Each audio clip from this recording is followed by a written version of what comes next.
fucking rolling and fucking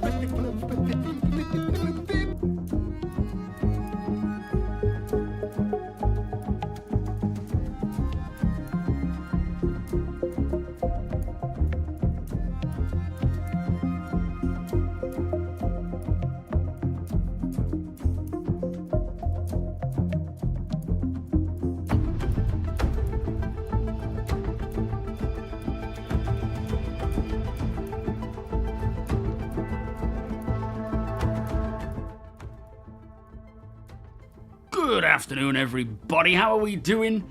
Happy Friday. I think it is Friday. Yeah, happy Friday. End of the week. Had the monthly report on Wednesday. We had a couple of patches as well for 4.3. Might be another one tonight as well. But let us get going. We have a good old trade meet today, plus a couple of things I need to get sorted out. So, plenty to get on with. Yeah, but let's just start by welcoming everybody, and then we will take a quick look at the monthly report. Just little bits. I'm going to cover that on Monday. So this week, I'll just look at the core gameplay pillar as I'm putting that into a separate video. I'm still going to include it in the main, coverage, but I want to keep it in a separate one as well because there's some really juicy bits in there. Anyway, JJ, Sandman, Griff, Jurek, GP Simon, thank you so much for the donation, my friend. MX Sam, Jan, Miller, Alcatraz, Ball, 07, and welcome. And then over on Twitch, we have Sandman, Solomon, Deacon, Silent, Rhino, Les, Mighty Steed, G Sharp, Quantum Kit, Greater, Marcon with the 22-month resub, Beers and Party for that one, please. Thank you so much. Scrolling down. Derek. Still getting rid of this cold. Deadlock, thank you for the 17-month resub. Have some Beers and Party there. Bretley. Fuchsia. Les. Keelblock. Volos. Jedi. Das. Jack. Hang on. No, I haven't said Jack yet. I'm getting confused there. 07, and welcome. So in regards to the Impound, it's as much as CIG don't like or would like, don't want people buying off of the third-party websites. Out of all of them, the Impound, from what I can tell, is the safest, the most legit, the one that CIG have never had a problem with. Not to say that they would rather you don't buy from there and obviously buy from their website. They can't support anything that goes on there because it is not official through their website, through CIG. But Ray, who works there, who used to work for CIG, he was telling me that they have never had any issues with the Impound themselves. They've never tried to shut them down or anything. So take it as, as it is. It is a third-party website where you're not buying officially from CIG. So if that is a problem to you, then absolutely don't buy it from them. You can't, if anything happens to the ship you buy, and you can't contact CIG and say, can you sort this out because it's bought third party. But out of all of the places you can buy them from, they are the most legit. And I've never heard any issues. They've never had any problems from what I can tell. So, yeah, it's see how it goes, and if you are any at all skeptical, just don't buy. B4, good afternoon. Digital, good afternoon. Welcome, guys. How you doing? Have you asked if they use bots? No, they don't. So the people at the Impound, they buy accounts from people who are wanting refunds or getting out of the game. They're not they don't have bots set up to scalp ships. They're not actively trying to buy ships to sell. They're from accounts that have given up on the game. And they just sell the things on from there.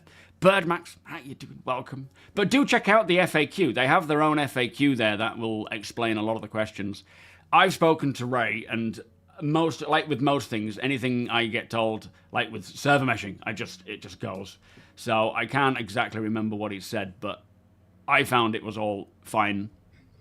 So, yeah. I don't know, Killblock. From what I can understand, they've never had any problem with the Impound, but they've not contacted me, so I don't know. Sizen, welcome. How are you doing today? Anyway, as I say, today, I've just put out the video talking about the latest update on ships. So the monthly report came out on Wednesday. Really good report. So many cool updates in that. I've covered the ship one separate, as I tend to do, because I know a lot of people don't want to sit through a full 20-30 minute video of everything. They would rather just have the information in a more digestible video. So I do that with the ships. The core gameplay pillar has a lot of stuff that is definitely worth... I'm just going to put it into its own video as well, but I will keep that and include that in the main one.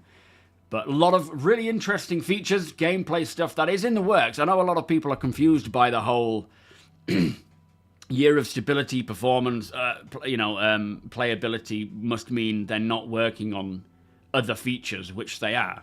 They're just prioritizing bugs. So if a team is working on something like a feature and there is a bug with one of their features in-game currently, they will pull them off and prioritize them to work on fixing that bug, or an individual member of the team, rather than continuing to just focus on other features. And then when they fix that bug, get back into it. Yo, Matt, how you doing? JJ, welcome. Yep. Kraken getting a med bay. Very cool. Ethnicification, welcome. Alaskan, Ivenic, 7. So, they're still working on a lot of these features and gameplay mechanics, mostly behind closed doors now, rather than the weekly shows that we would have highlighting them, which is a shame. I would really much prefer to see the continued work on these things, but it allows them to get their heads down, knuckle through, fix any issues that arrive when they arrive, and just deal with them.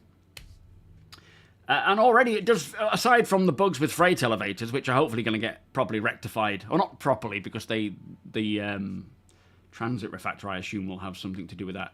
But at least, getting on with fixing the current bugs we have with freight elevators, aside from those issues, they are, and inventory being a nightmare most of the time.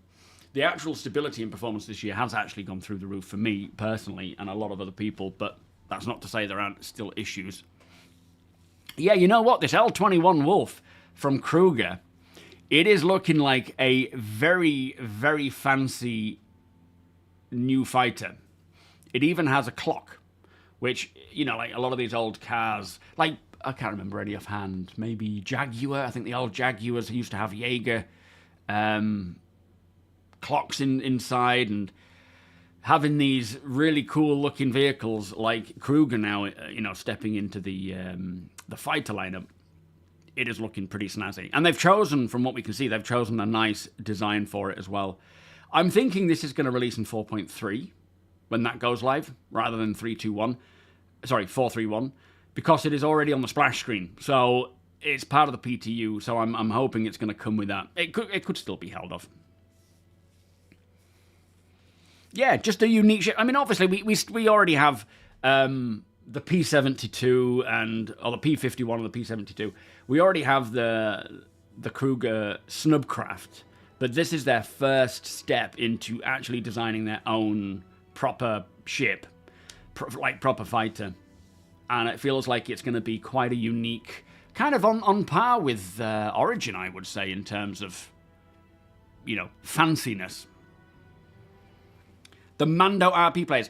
I feel like it's going to be too small for the Mandos. I mean, definitely has that look about it, but it's not like one of the, it's not like his most recent ship out of the series, which is a shame. But, yeah. To me, it looks like one of those pod racers. You're going to be flying around in it all day, are you, Volos? Yo, Ramcat, how you doing? You haven't played Star Citizen since this time last year. Just follow the streams, waiting for a release that excites me. I just got enough of frustrations. That's the best way to do it, mate. And kudos, It's like that's the way to handle the alpha. If there's something in the patch that you're like, oh my god, I want to check that out, jump in, check it out. The new Kruger fighter, Sandman. If there's a feature you're really excited to check out, jump in, check it out. When you get bored of it, or bugs start appearing, jump out again and wait for the next one. It's on the splash screen of the PTU. We have the new news update screen. It has that on it, but also It's only a very small little picture. It's really tiny. Check out on my Discord. I think... Where did it get posted? Was it in general? It might be lost by now. Oh, maybe not general. I can't remember where it was. Oh, those... We're doing the trade meet today, the trade post again. Deacon, you guys hanging on. Just get out there and get on it. Don't hang on for me, because I've got to go to my hangar. I've got to load up some gear that I want to sell and then fly out to meet you guys. So you guys get on it and get going, and I'll meet up with you once you've arrived at the location. Vanduul, welcome. I don't think we'll see the Apollo come in 4.3, personally. I think that's going to be a little later. Oh, you're already on? Okay, for the past hour. Nice. Yeah, thank you, Jack. It looks cool. I'm glad they've gone with that design. It was definitely one of the designs that I would like to see. But yeah, it does mention as well that the splash screen says... The Imperator noted that a healthy dose of friendly competition amongst megacorps made participation in Stanton particularly high, which has led to the extension of the event for a few more weeks to allow continued participation. So that's their kind of in-law way of saying the event from 421 has been extended. Now, there's no getting around the law of, they should have been like, unfortunately, due to a malfunction with the freight elevators, we have managed to push forwards with the event. So yeah, it looks like for 4.3 they are extending the event for a few weeks. I don't know if that, I'm assuming that means 3 weeks, but we don't know. Welcome, by the way, Sandman 303. Wisconsin, welcome. Is the Resource Drive event still going on? No, it's still going on. And like I say, yeah, they're extending it for a few weeks into 4.3 so that those who have suffered at the hands of the freight elevators, or knobheads, as I like to call them, can still progress. That's the collective noun. So 4.3, I'm assuming, we don't know when it will go live, but I'm assuming it's the end of August release patch. And then there will be a 4.3.1 as well. But that, I assume, is the end of September. It could be, a little bit either way, though.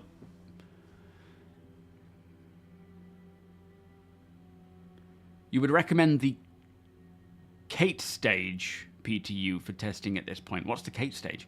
I did the new facilities just fine, but I expect it to struggle when it goes live. What's going to struggle? Good morning, Scott. Welcome.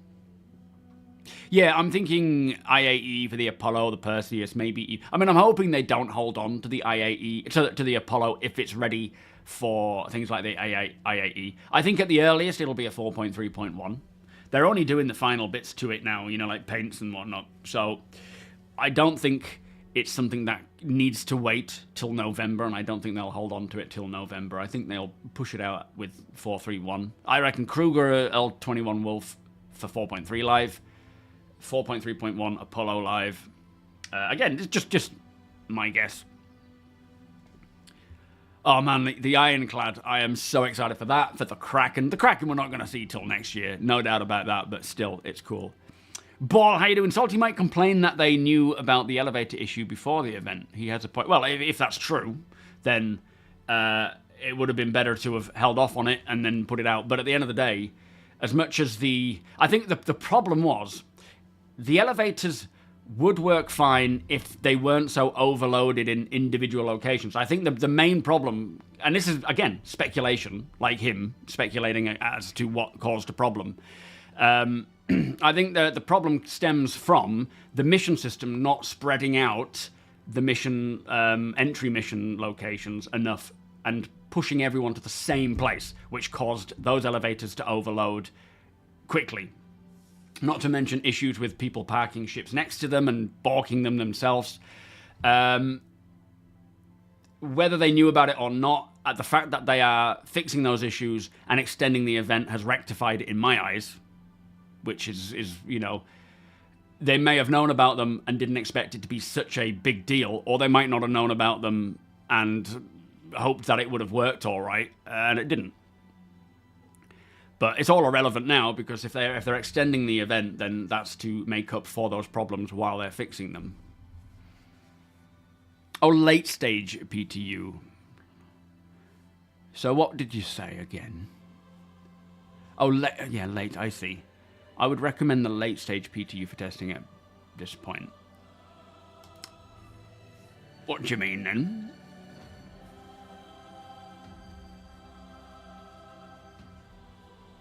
I think that, yeah, the beauty is as much as it is a pain when things come out like that. I mean, it's so damaging to see to Star Citizen when, you know, a patch releases and you can't even get past the entry mission. It is absolutely a big deal. But it does highlight not just issues with their own tech and systems, but also where security is needed, additions are needed to stop certain behavior or to at least mitigate behavior. So it's all part and parcel of testing. Now is the time to highlight these problems, or for these problems to be highlighted, rather than when permanence is a thing and, you know, that a game is live. Souza, how you doing? Welcome. If they need to get a feature into test, knowing it will break, I'm fine with it as long as they clearly communicate. Well, that's true. Yeah, if they can communicate things before, you know, things happen, then absolutely. But I don't know whether they knew about it or not. I don't really care at this point. It's just put it in. If it doesn't work, fix it, keep it going, and keep fixing it. That's the purpose of the alpha. I'm not expecting things to be perfect or polished. Ideally, it would definitely not be a case like it was with the event going live. It was just a mess. But we've had patches like that and worse before. It is all, you know, just part and parcel of testing the alpha, in my eyes. Yes, yeah, they've extended it, Bobby. It said for a few weeks, so yeah, we'll see how long that lasts. My guess is just about 3. Sketto, welcome.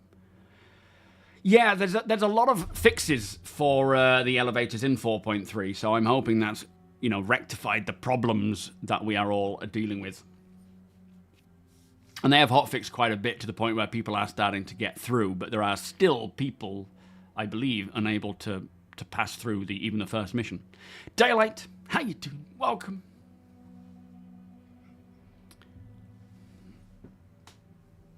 You're thinking 431 for the Apollo?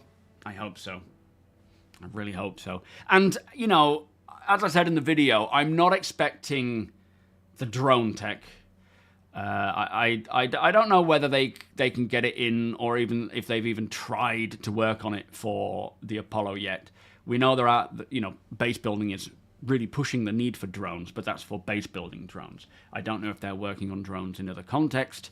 Outside of that, I'm sure the benefit of working on drone tech for base building will benefit drones for everything, but I'm not expecting the drone medbeds for the Apollo to come out when it releases.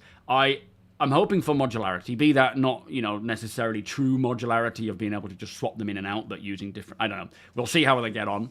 There are some tech issues there that hopefully they can sort out. So I'm assuming we will be able to swap the beds. I'm also hoping we will see, as I said, medical updates to the actual mechanics and, you know, being less just beams and med pens, but I don't know. I feel like that's something that will come later on. End of this month, Alcatraz, I suspect. I don't know exactly when, but I would say towards the end of this month. So we've still got a good 3 weeks, really. Yeah, I mean, at the end of the day, nobody, it's not necessarily our jobs as testers to find these bugs. That is why we have the alpha. We are essentially glorified QA testers, but it is a voluntary thing. It's like we've been given access to the alpha, should we want it. It's a bit like the PTU. The live build is like the PTU in the sense that you don't have to play it. You don't have to take part in it. If you want to, you can do, but there's going to be problems. Malagasy, how you doing? Nice to see you. Welcome. Thank you for joining us. The Onyx facility hand-ins at the Covalex machines highlighted a bug. You now hand the data in via your freight elevator in the hangar in the drop-off location. Yeah, I've read something about. Is that actually in the Onyx facility then? The hangar there you hand it in? Or is it your own personal freight elevator? Yeah, you've got to be quick about it, G-Sharp. I think you can tractor a ship quickly, and then after 2 seconds, you have kind of like a 2 or 3 second grace period where if you accidentally tractor a ship and let go, you won't get a crime stat. If you pick one up and move it, check obviously that it's game rules. Tractor it, let go. Tractor it, let go. Tractor, and just sort of bunny hop it off. That, I think, is the only way to get it out without getting a crime stat. But you've got to be quick about it, you know. Yo, Quantum, how you doing? You think we all knew the elevators would have issues, but sometimes to find the fix, you've got to test under load and scale. Yeah, I mean, at the end of the day, the freight elevators have had issues in the past. I wasn't expecting them to break, personally. I was hoping they would be fine. It never even crossed my mind that the elevators would break. But as you say, the fact that, you know, putting it under that load certainly highlighted and created issues. It also highlighted issues when players would intentionally break them, which, yeah, is dickhead behavior. But at the end of the day, it shows that that's a big problem. That can't be happening in the live build. So figure a way to fix it, right? So the trait is in what we're doing today, Malagazi. Yeah, by all means, if you send Deacon, if you just scroll up a little bit, you can see DECAN underscore FROST. Make sure you get the right one, because there are imposters. So just Deacon underscore Frost, as stated above. Send him a friend request. He'll invite you in, and then you can make your way over to the trade post. If you have things to trade, you can offer them up, or you can see what people have to offer and buy them. All we ask is that you are courteous, kind, and polite, and obviously don't shoot at anybody. But you are more than welcome to come and join in.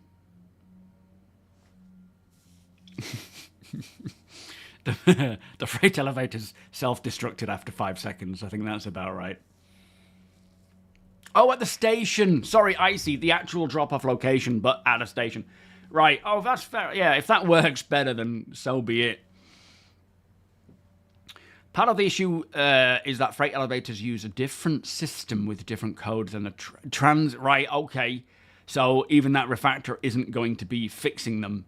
Yeah, they're their own. I mean, that's, in a way, that's a good thing, because it means the freight elevators can hopefully get fixed without having to wait on the transit refactor or the transport refactor. But yeah, hopefully 4.3 with the fixes in that one, it actually stops it from breaking again.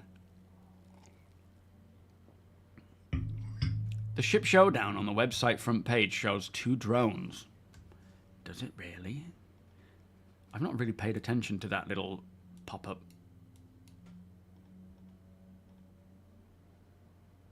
Let's have a look. It does. It does show on that Zeus section that there's a drone flying past. I mean, I don't know. It's hard to say. It could just be that they are wanting to, you know, show them in the background. Like, just here, look. No, there's a drone. But, yeah, I don't know. I'm not going to read too much into it, but it would be pretty cool. I wouldn't say drones for the Apollo are out of the question for its release, but I'm not expecting them. I think in terms of, like, possibility, they're, you know, 20%, I would guess, out of my, you know, plucking that number out my own ass. That's what I would say. 3D printer on the Karak. Have you not got it working? You have spent a little over $100, Bobby, and have had hundreds of hours of game time. I try to keep this in mind when I encounter a bug. In no other game have I spent so little and received so much. Do you know what? Over the past 12 years, however long it's been, since 2012, I think, you know, in excess of 7,000. Not all myself. That's a lot of it has been people throughout the years supporting me by sending me money to buy ships to do giveaways. So I've definitely not spent, I've probably spent less than half of that over the case of 12 years.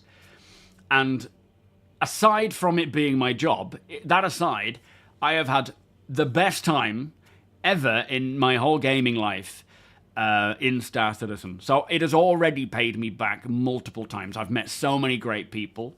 I've had some great experiences and continue to do so. And I am under no illusions that we are playing an alpha. We are playing a game that is broken, that is in the works. But from my experience, it is worth it.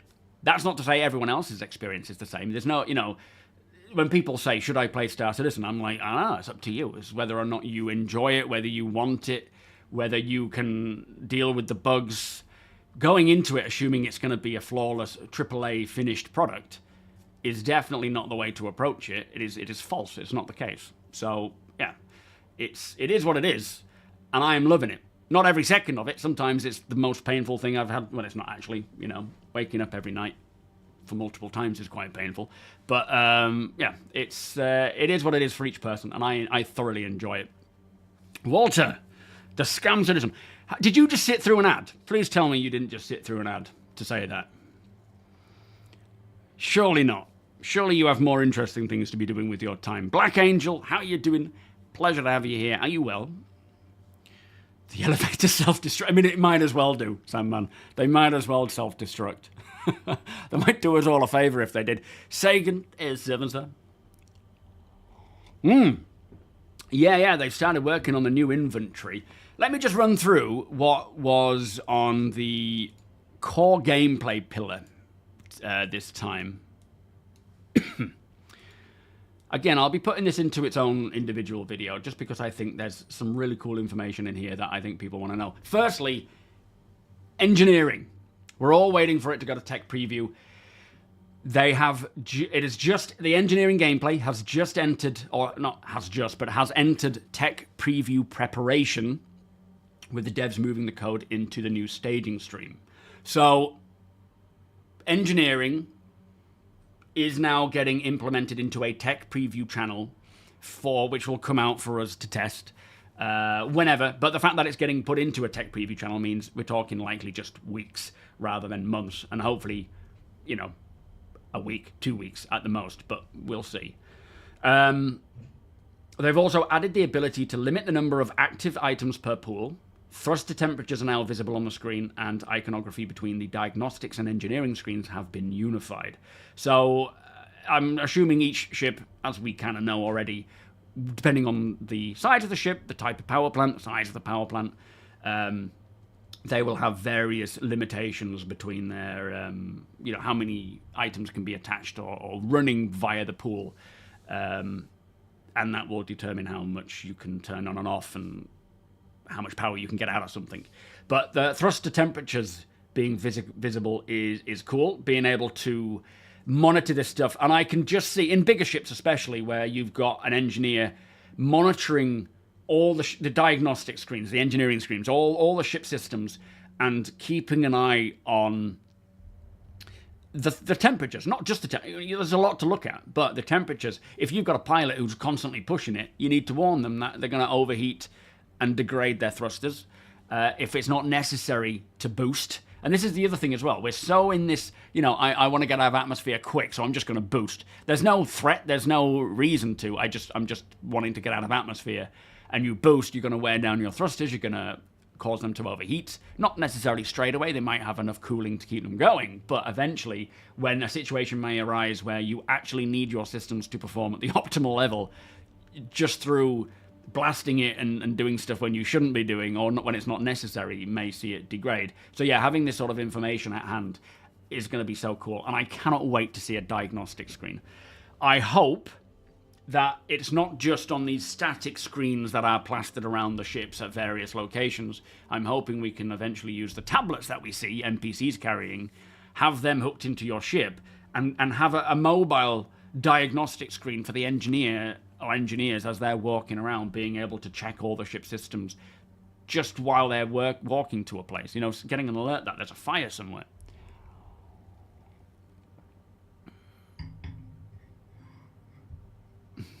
Yeah, I think a lot of people will be leaving their Star Citizen accounts in their will. I know I will be. Dub, how you doing? I wouldn't feel so negative. No, hang on.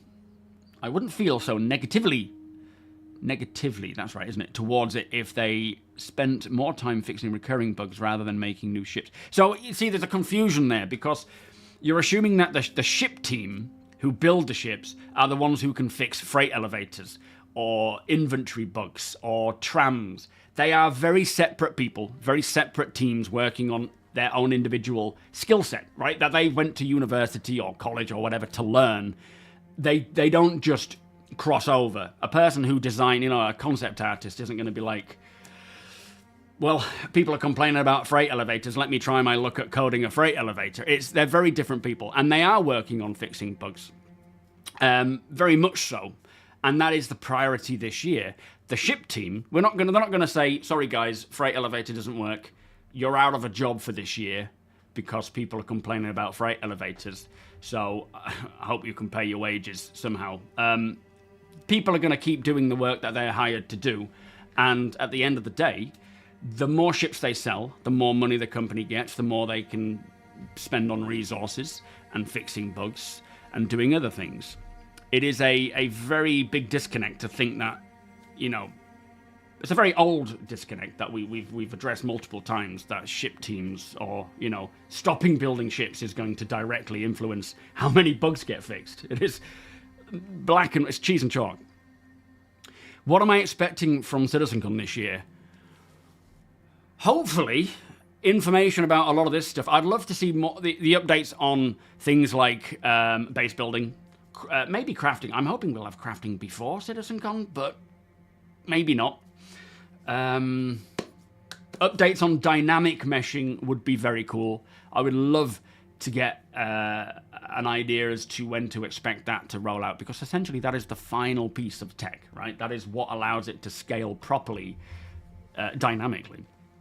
So yeah, that would be a nice addition. Maybe a Squadron update about how it's going and no pushbacks of the 2026 release date. Oh, please.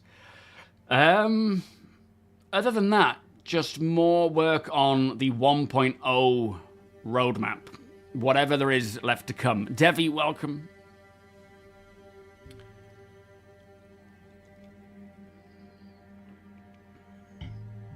You're expecting at CitizenCon to be told that engineering is 2 months away. I mean, to be fair, how long it lasts in tech preview is yet to be seen. It could be in tech preview for a good duration.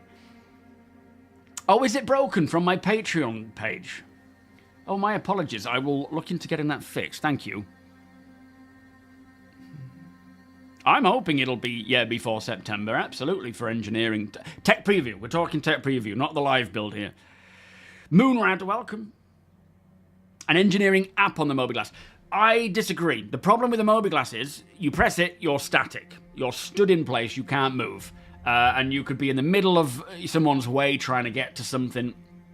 I would rather have a tablet that allows you to walk, look down at it, look around, keep checking on things, look down, flick a page, keep walking around.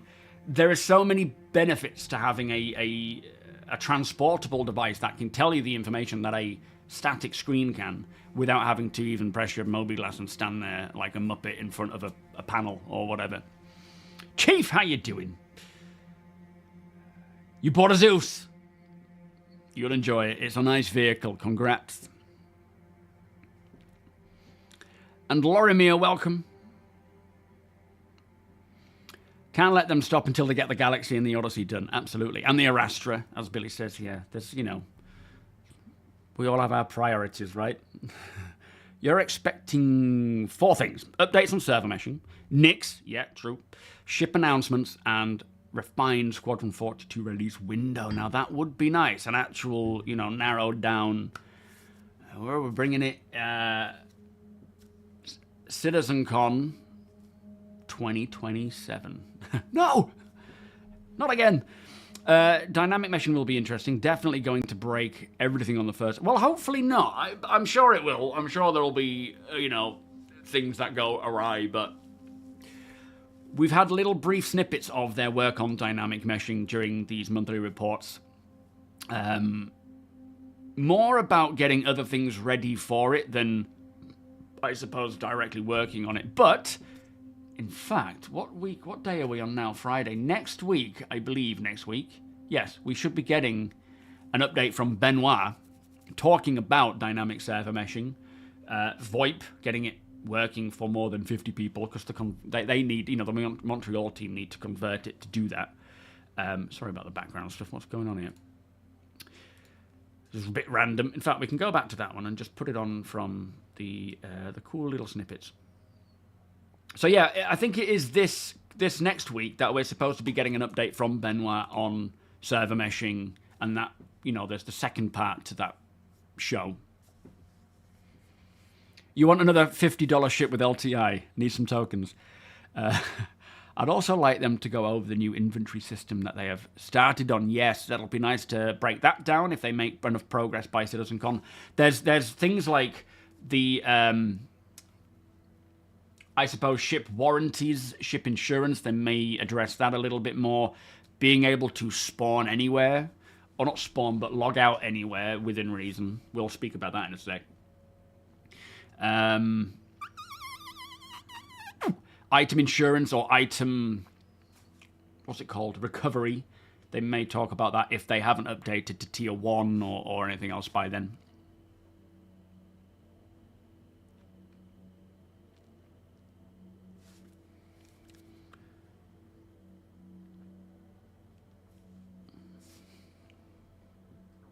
Using a tablet as a camera, that would be kind of fun. Sometimes I wonder how many iterations of something we have to go through to find a good solution, looking at flight mechanics or inventory. Well, yeah, it's each subject, each feature, I suppose, is different for each one, isn't it? And I suppose the benefit of getting closer to a 1.0 release means that they don't have to reiterate every time, because a lot of the reason why there are refactors and redos is because of how long other things have taken, that the tech in that area, or the tech in that sort of discipline has advanced and they found better ways, and so they go back to refactoring. Or the tech that's coming up, like there's only so much they can do, like with the flight mechanics. So flight mechanics, the meta, the stats and specs of a ship, we're going to see a new rollout of updates to flight, right? In all areas, balance, flight, agility, and so forth. It is best guessed with the stats that we see, based on what they have now, but also where they're expecting it to land when we have the physical damage. But of course, when physical damage comes in, or even engineering, when they come in, those stats may be out of whack. They'll definitely be out of whack in certain areas, because they can only best guess it until they have the actual technology in-game revealing that stuff. Now, the benefit is that, they've got it in Squadron for a lot of the Maelstrom tech, so they can have a visual understanding of what should happen and how fast it should happen, based on the damage and the weapons being fired and whatnot. But it is still only a best guess. Let's fill out this spreadsheet rather than an algorithmic dynamic system that accounts for it on the fly. Me Blitz, me mate. Well, mostly the Apollo than the Perseus, but mostly of all, the Ironclad or the Kraken. Quality content, how you doing? Mark? Who the hell's Mark? Do you mean Mac? How dare you? People still call me Brian. It's like it's been 11, 12 years, mate. Come on. Yeah, I think the problem is as well, we're seeing these iterations and these refactors coming in every time they happen, because we are following along with development, whereas other game studios who do it behind closed doors may still do those sorts of refactors, but we don't see it. Chances are they won't so much, because a lot of their tech, their game engines and whatnot, is already there, already working and doing what it's supposed to, so they already know what they need to do. But when you're building an engine, building 2 games, building an MMO, building an economy, there's going to be refactors. Natalie Flower Moon, 07, welcome. Iteration is how software is built. Yeah. If you watch the Crusader sections of the Race to Regen ad, or the influencer using... Is it a MobiGlass that she... Oh, yeah, and what's his face? Jax. When he was escaping from Pyro, he had his MobiGlass. There will definitely be camera things to use, absolutely. Ryan's Australian cousin. You put together a control scheme with joystick gremlin to seamlessly use HOSAS for controlling your ship and FPS character without taking your hands off the stick, except to search the quantum travel destination. That sounds very complicated. Kudos on that one. I need my slippers. It sounds old manish, but my toes are cold, so just bear with me.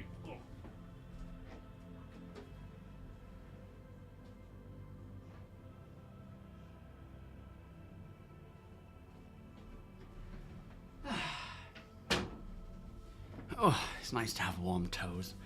Binks 07, welcome. No, I've never heard anyone do that before. I don't even know really what it is because my brain is not wired that way, but that does sound cool.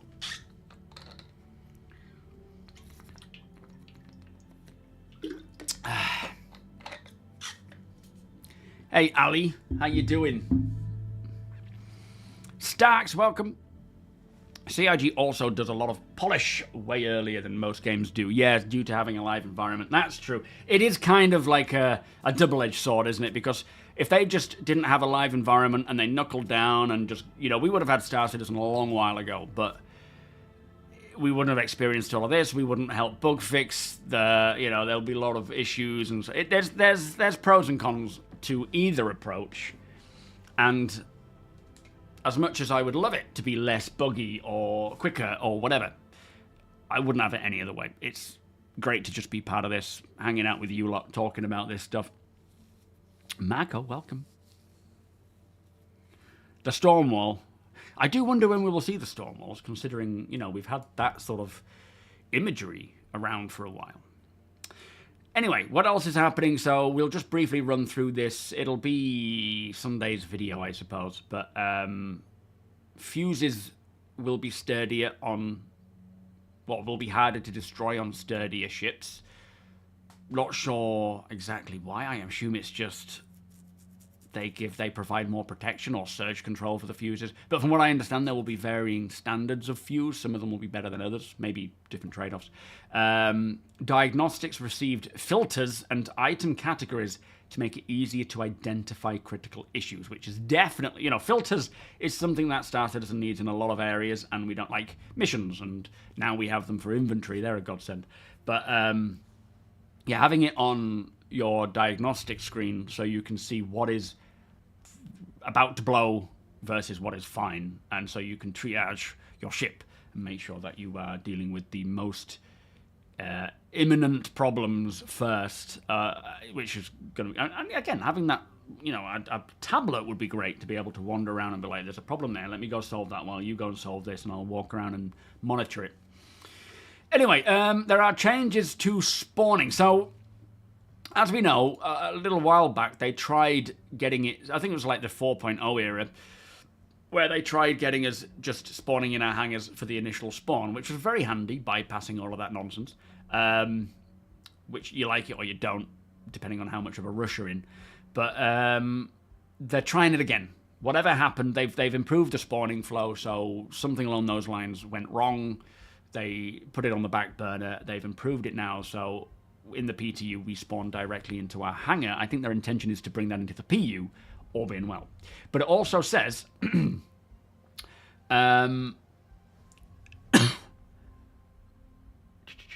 this work paves the way for allowing players to spawn where they are, within reason. Now, this is referring to when Chad McKinney was talking about updates to bed logging and how having a bed is not necessary, but if you do bed log, you will get your character will get a slight buff, you know, like a well-rested buff, but you should be able to log out anywhere. Now, within reason, not like in the middle of a city, or, well, maybe in the middle of a city, but you know what I mean, like you can't, there will be some restrictions, like in combat, you can't just log out. But this got me thinking about the idea of exploring planetside outside of having a ship. And maybe even just having a ground vehicle where you can, like, a lot of people are asking for a ground vehicle with a bed so that they can explore and bedlog, which would be cool for the now, but eventually having a bed isn't going to be necessary. It would still be ideal because your character will wake up again well rested, but the idea being is that you can literally backpack your way from, say, Astor's Clearing to Dunborough, just sleeping in the woods, with a campfire, for example, which would be so cool. And I don't know what their progress is on getting it to the point where we can just bedlog, or what the limitations are, what the intentions are exactly. But nice to know that this is still being worked on, and hopefully the spawning flow improvements can actually make us hang a log. Or, yeah, hang a spawn, I guess. Darren, howdy. No, I personally don't like to use FPS for movement. Joysticks for movement. But I suppose the beauty of Star Citizen is whatever you prefer as a peripheral for whatever you want to use it for, it gives you that option, right? So the fact that, you know, Natalie, you're programming your sticks to allow you to move around in FPS, if that's how you want to play it, then that's great, right? I would always choose or prefer mouse and keyboard for FPS, just because it is superior to that of a controller. But whatever you enjoy, you do it, you know? Yo, super. Yeah, 7. Happy Friday. You like the hab spawn, just would rather have the option so if I pop in, I can choose to log in my hangar, or if I have a longer session where I come in the hab. Well, eventually, it's going to get to the point where, you know, with the whole player habs, we saw during the mandate for building interiors, where they spoke about all these interior locations, like Habitation and so forth, where certain apartment complexes that you can own an apartment in will have their own hangars, their own landing pads, and places where you can just go directly to spawn your ship. You'll be in the city, but you won't be having to go to the spaceport. The spaceport for a city, for a big LZ, is essentially where most of the commerce and visitors come and go from. The residents will have their own apartment block with hangars, with their own parking, essentially. So one day, you know, when we're able to buy our own apartment, you will want to leave. You will just go to the hangar in that apartment block, which will take you directly there from your hab. I mean, you'll spawn in your hab because you'll probably want to, right? Unless you logged out in your hangar and went to sleep in your hangar and then you're logging back in there. If they can do that with instancing, I don't know. But you'll log into your apartment, look out the window, get your gear, your armor, and whatever you've got in that location, get equipped, and then head to your hangar directly rather than going to a spaceport.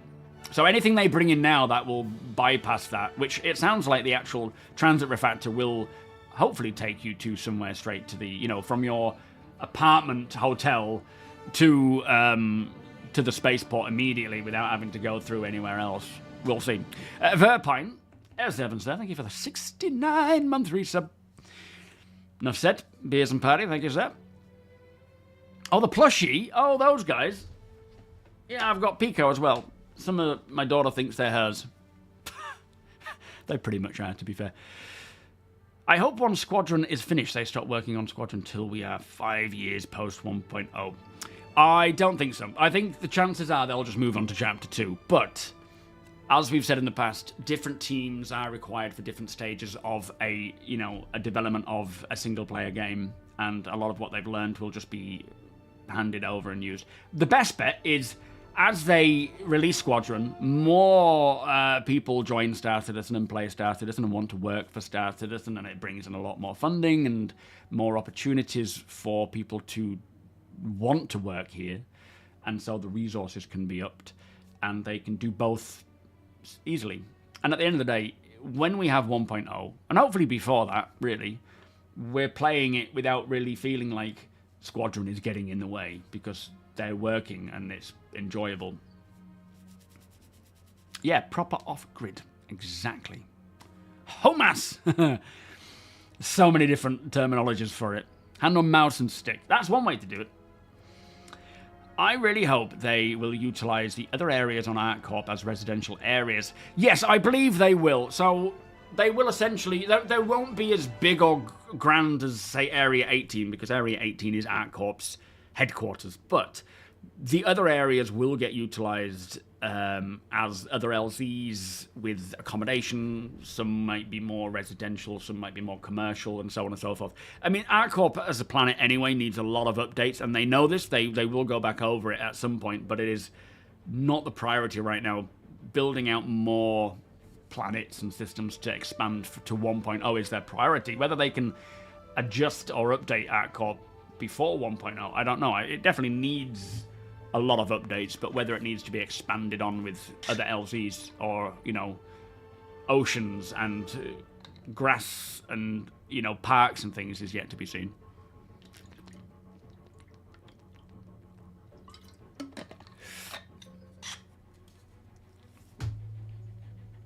Well, yeah, I think in terms of like cap ships, big ships, when we start getting more atmospheric accuracy, I don't know if we're really going to be able to have our capital ships or ships of big sizes spawning planet side, and it's more likely going to be docked at a, you know, a dry dock somewhere. But I don't know.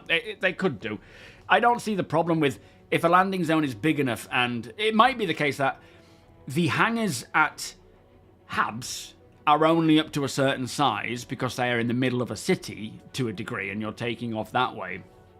And you'll have to travel to the outskirts to get to the spaceport to take off. I don't know. They could go either way, but yeah, I get your point then.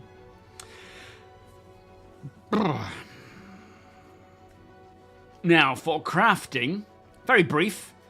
The team continued to reevaluate the scope for its first public release. That's it. So they're currently deciding what the first proper release of crafting will be. Fair enough, we can craft multi-tools and things with salvage ships. That isn't crafting. That is just a very basic first iteration of this is going to be handy. The actual, you know, that was made before the full crafting process was developed. So my guess is using fabricators, obviously collecting resources, refining those in various different ways, moving those resources into places like fabricators, and then crafting the items using blueprints. Whether or not we have the ability to craft upgraded or even upgrade blueprints for the first iteration, I don't know. But the fact that they are, well, it says re-evaluating, so they might have had an idea, now they're changing that idea, but the fact that they're evaluating the scope of what they want the first release to be is definitely getting closer to getting it in our hands. But there's probably some other things to do, like UI and whatnot. But yeah, very excited for that because it does open the opportunity to so much gameplay and just purpose, right? It gives us purpose in the verse to gather anything and everything or stockpile things for crafting items. For the new inventory UI, which we saw on StarCitizen Live, it has just entered development with the team doing prep work and setting up the new canvas. So it might be a little while before we see that. Chances are that kind of stuff is required at the same time as crafting comes along, because we need to know what quality each item has, the recipes, the ingredients, and so on. So probably a bit of time to go there, but this will show us all the different stat information about our weapons and items.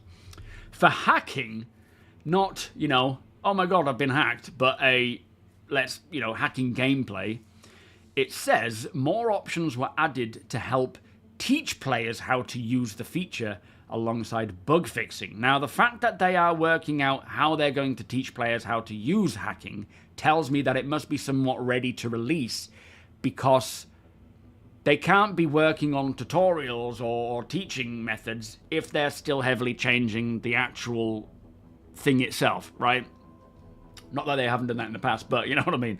So the fact that they are working on how they're going to show us how hacking works should mean, or should indicate, that the hacking process is pretty refined and done if they're at the point of wanting to teach us how to do it. Now, we don't know what we only saw some old concepts a while ago, and they stated back then that they found, or one of the devs came up with a better idea on how to do it, so they're exploring that premise. But from what we heard, there's supposed to be kind of like an easy entry into doing it, to just get past the basics of locked doors and whatnot, but then having more real-world hacking gameplay that makes it more challenging. So if you have a really, you know, hard locked case or difficult lock, it requires a lot of effort and a lot of skill. So people who want to pursue that as a career, or you know, learn the as much as they can about it, can do so and actually make a name for themselves as the go-to hacker or counter hacker in that industry. So yeah, excited to see what it looks like, how it works. But CIG have kept this really hidden. They've kept it pretty quiet, without revealing much since the concept images we saw maybe 4 or 5 years ago. Yo, Rob Knight, how you doing? I don't think the intention of the cargo capacity of the Apollo is to fit a vehicle. Now, the problem is, I think the cargo is split. As you go in and you have the sort of airlock, I think the cargo bays are kind of to the side, aren't they? Split. And you want to keep that entryway free because the idea being is that you're bringing in people who are injured. You don't want to have them being tracked over things. So I don't think it is a 28 SEU if it is staying at 28 SEU of, just this internal space where you can park something. Could be wrong, but I think that's the intention there. Not to say that, you wouldn't be able to fit something small in there, like a Mirai Pulse or whatever, but yeah, I don't know. Dr. Itch, how you doing? Welcome. Well, I mean, they do, it's like with anything, isn't it? They want depth to everything. And like with anything in Star Citizen, they want it to be easy to get into, but difficult to master. What's that, Flood? How you doing, by the way? Are you feeling we'll get crafting stations in hangars first? Maybe so. I feel like the fabrication devices would probably be the first use cases, though, preferable over static locations.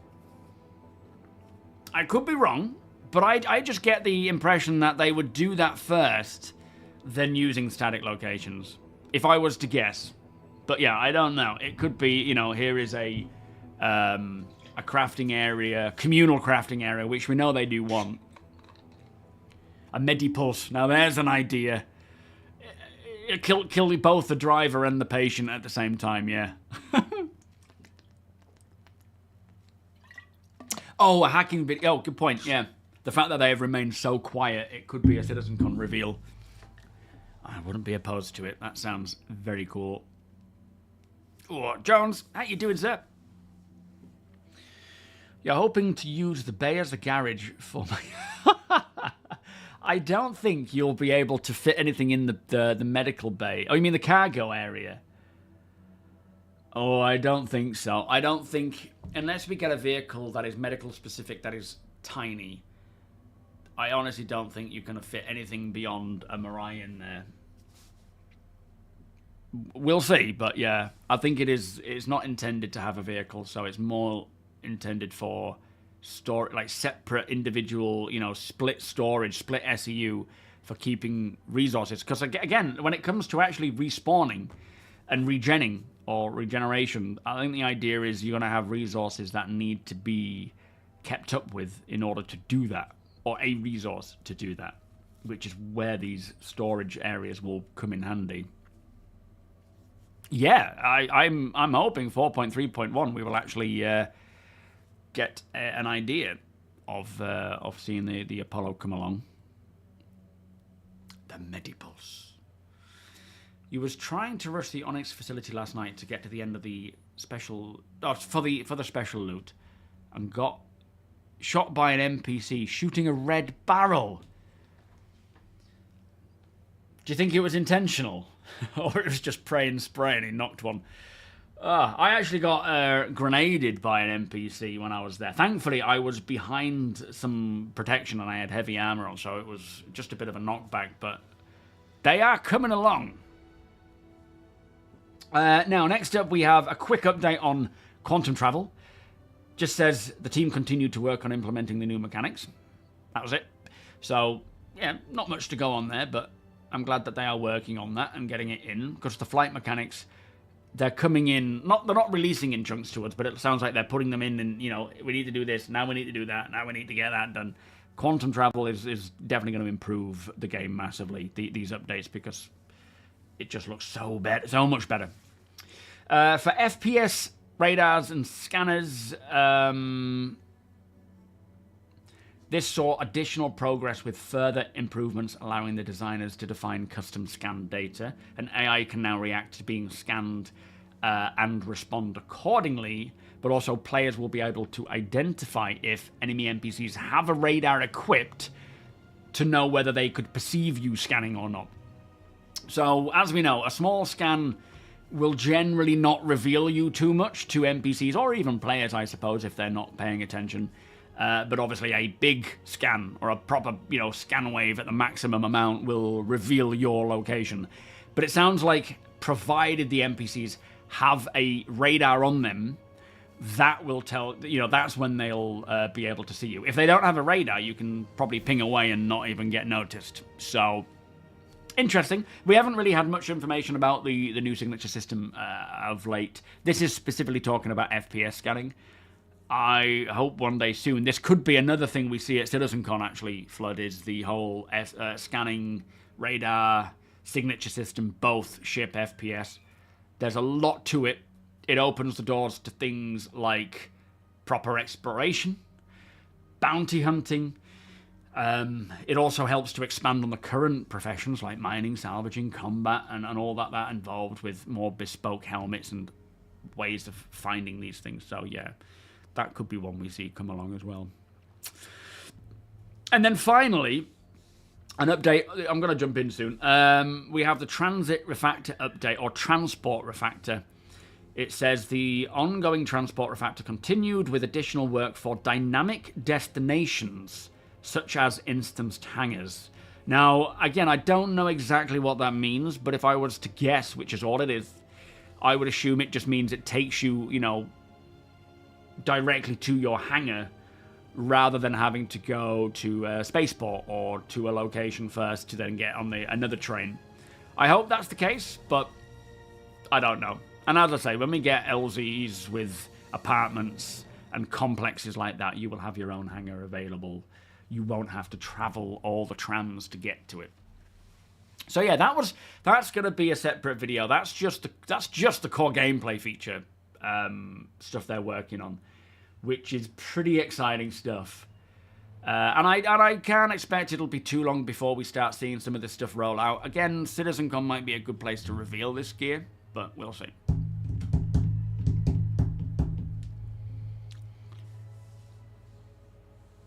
Oh, he had a shotgun, did he? So it was kind of like, let me just shoot. But the fact that it picked you up and knocked you down was pretty cool. All right, I'm launching into the game. We have a trade meet going on right now, so I'm going to spawn in my hangar and see if I have anything to sell. If not, I'll just make my way over there and see if there's anything I need to buy. Midway through, Sweet is jumping on because he's asked me... Sweetheart is is our org's mining guru. So he's the head of the mining division. We're full screen. And he's asked me... He's been watching my Arirath hardcore, off-grid series where I started without a ship and I had to earn my way up to getting a ground vehicle and then heading into the local cave to Lawville. He wants to know where that cave is. And I don't think I can direct him by just talking about it. I feel like I just need to jump in and see if I can find it still. It might have moved, to be fair. There's a good chance that with all this updates to planets and so forth, not Planet Tech version 5, just, every time they do an update, there's some change to the layout of places. It could be that they've changed it altogether and the cave is no longer there, so we'll see. Jared did say they do much of the summer filming for CitizenCon. Yeah, that's true. The report will definitely reflect that. Good point. Happy Friday, my friend. How are you doing today? Are you well? You've managed to complete fully 3 out of 5 event hauling missions last night. The other 2 had balked elevators. Ooh. Well, that's good going, though, to be fair. I am still at level 2 for everything. Need to... Oh, yeah, Hail Mary looked quite cool. What was that other one with Liam Neeson in? Something to do with a disease. Or a virus. I've started watching... After going through Prometheus, then Covenant, then Alien 3, I started watching Alien Romulus again, just because I thought it's a cool film. I want to see it again. And now that I have a lot more understanding of the lore and whatnot, it's interesting to pick up on stuff that I may have missed. But getting ready for Alien Earth. Looking forward to that. Can he wait? You guys hearing me at all? Ah, Malagasy. Flipping heck, that's the first time that's worked out of the gate. Nope, not audio. Controls. 10. In fact, audio me. Oh, no, we're good. I'm just going to sort of load up my shit with anything I have to sell, mate, and then I'll head over to your location. So I might be a couple of mins yet.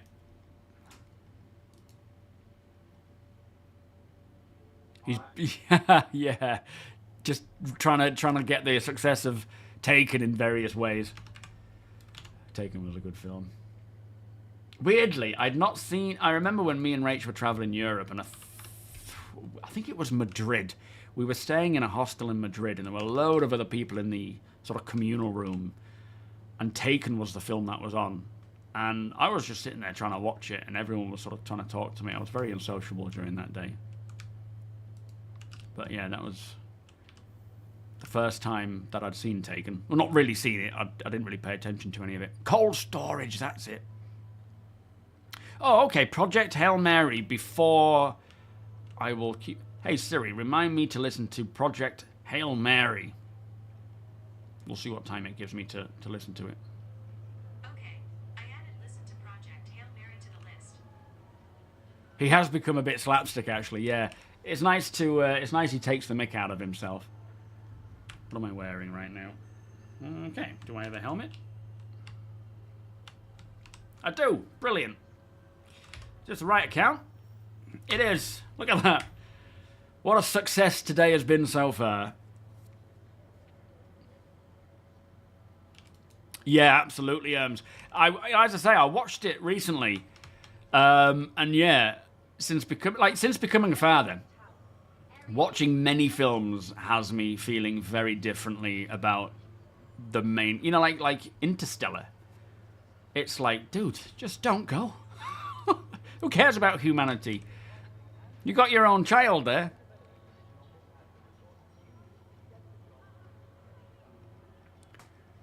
I mean, the thing is, Leslie Nielsen. Was he actually a serious actor then? Like, I don't mean like he's a bad actor, and you know, I just mean, did he actually do serious films? I've never seen him in a serious film.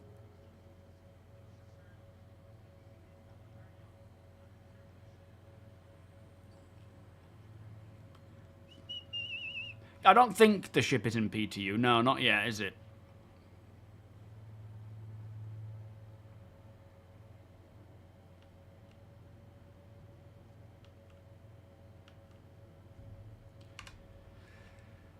Oh, I understand the reasoning for going, but come on. It'd be awful.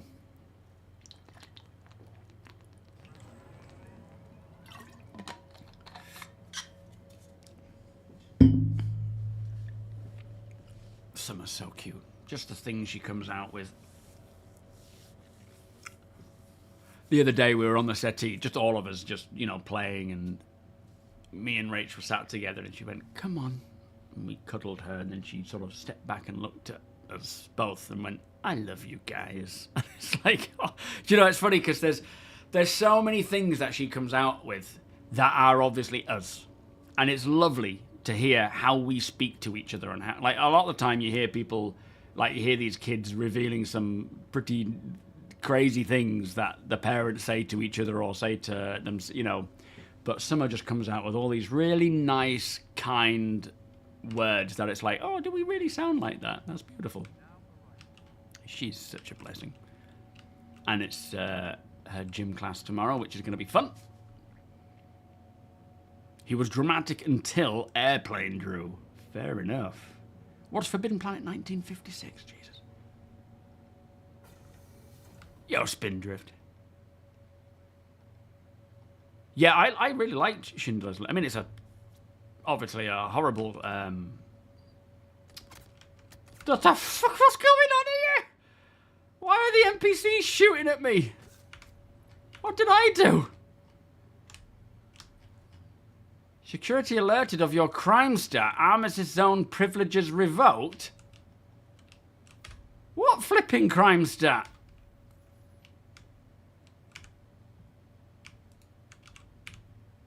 Oh, this is not good. Try and do this before they find me and start shooting at me. What have you done now, Ryan? I don't know. I haven't... I've not done anything.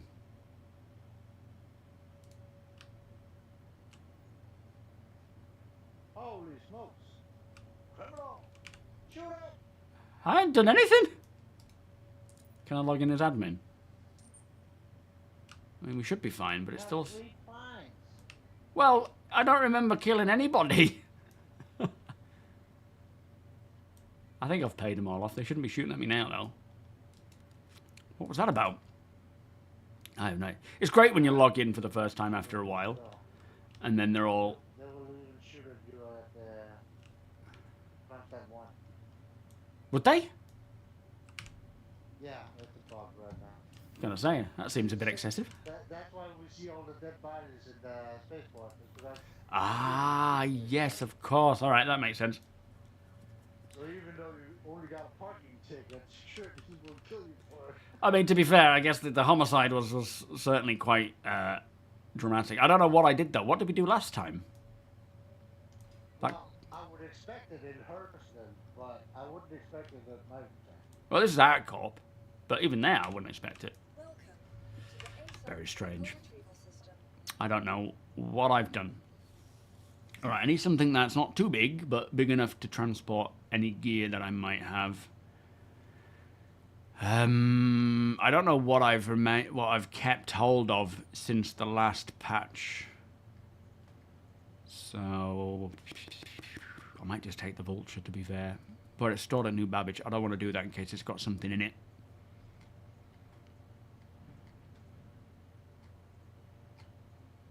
I don't have the most convenient ships. I'm not complaining because I've got this huge list. A lot of them I don't even own.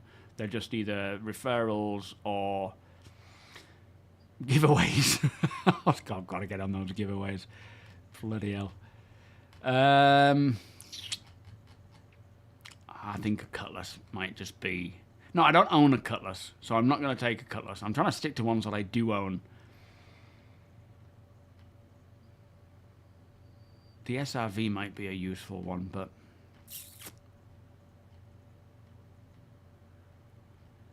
Don't I have a Star Lancer? I think the Star Lancer's a bit big, but it might be my only hope. Ghost Curse, welcome. What is the keybind to show your character outside of you? Yeah, it should be F4. You what, Deacon? Yeah. Oh, I see. Yeah, F4 is the one. You press it once, press it twice, press it a third time. I do need to start doing giveaways. I'll start doing it on YouTube just for like my my videos, and then I need to get that. Is it marbles or getting it working on YouTube? I'm sure there's an easy way to do it on YouTube. Live. I just need to figure that out. I just need time to breathe and figure things out. That's the problem. So I've got a Revenant and I've got a Rampart. And a Mark II. Okay. Mark II turret. That might come in handy.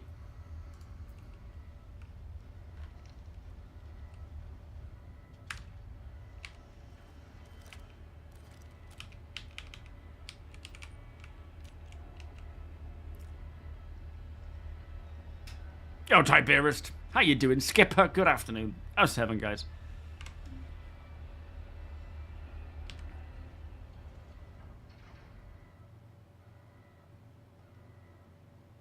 Oh, okay, Rhino. So he just makes people type a word and then just picks a random comment. How does that work, though, in terms... So, is this an YouTube... Or, so it uses stream elements to... Oh, to pick a random person. Oh, that might be a good way of doing it, then. Ace, thank you for the follow. Welcome. I have tons of ships to give away from CIG and from Craig at GameGlass. And I just freeze up when I have no actual way of figuring it out. Let me grab one of those over here. Oh. Thank you, Ace. We've all been there. Should be all right for now, though. B4, thank you for the follow, by the way, mate. Right, let me throw my Atlas in there. Vehicle stuff we have. I'm going to keep... Nobody's going to buy a Bulldog up here. We'll throw the Rampart there. Throw the Revenant. Throw that turret. I don't know if that's going to... it should fit in the back area. That'll do for now. Let's not push it.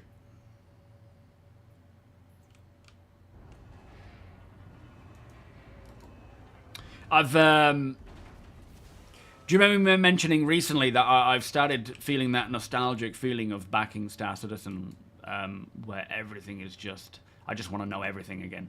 And it's like the lore, Vanduul... not Vanduul, sorry, Jan. I've asked... Chris Harrow, who is one of the community guys who has been really helping to develop the Jan language with Britain and the rest of the community as well. I've asked, because they used to have tiny cards and like Duolingo style ways of learning Jan, and I learned quite a bit. And I've just, you know, lost interest, forgotten. So it would be cool to get back to learning that stuff again. And he said he's got all the, like a file with all the tiny cards on. So I'm going to get that and start learning it again. Link.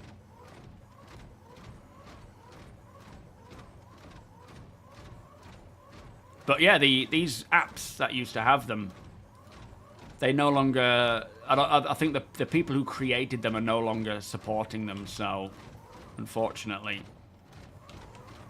it's no longer available, which is such a shame. Probably an odd question. I'll be the judge.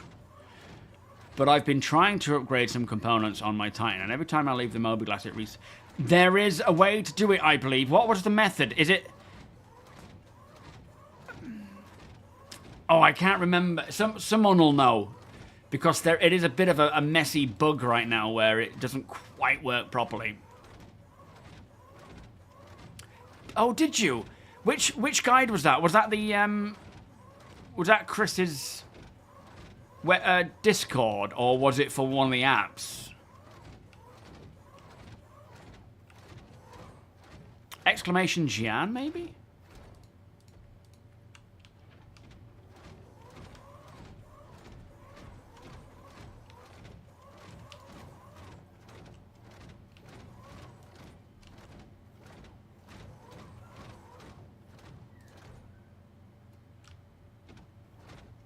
No, you don't.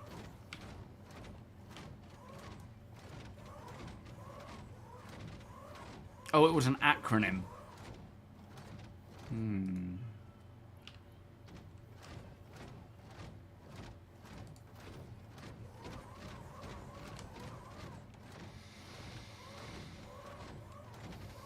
These would be better off at the side. Hang on, let me see if this fits in here.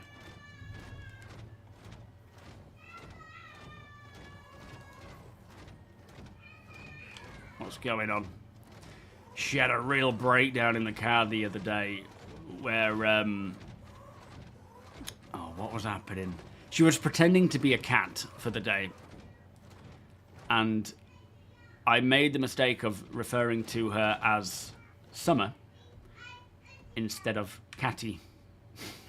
And she screamed top of her voice because I didn't call her Catty and I called her Summer instead. She's like, no, I'm not Summer, I'm Cat. I was like, me and Rachel were like, holy shit. Oh, nothing prepares you for that just intense breakdown. It is crazy. But to them, you know, it's like, they don't have that logic yet, or that sense of, you know, what's important and what's not. It's like, flipping heck, don't do that again.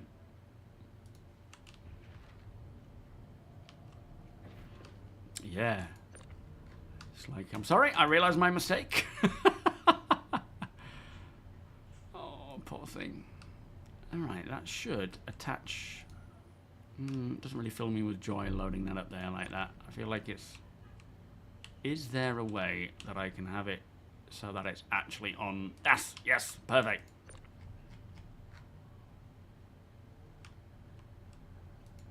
Lovely job. Right, okay, that's those ship bits loaded in and sorted. Let me try and just see if there's... Let me land a bit closer, actually. Can I climb up? Is there a ladder there?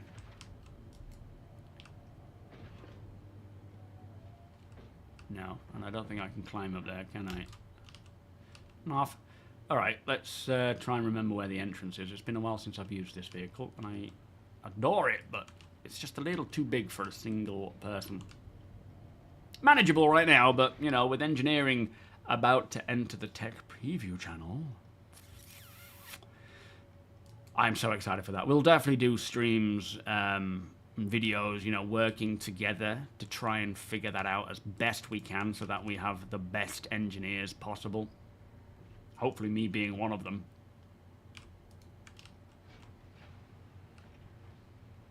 Wait, is this your turret, Tiberius? Are you coming to buy it today? Is that why we took it? I kind of recall you mentioning that now. Are you coming to the trade post? Because you can grab it then if you like.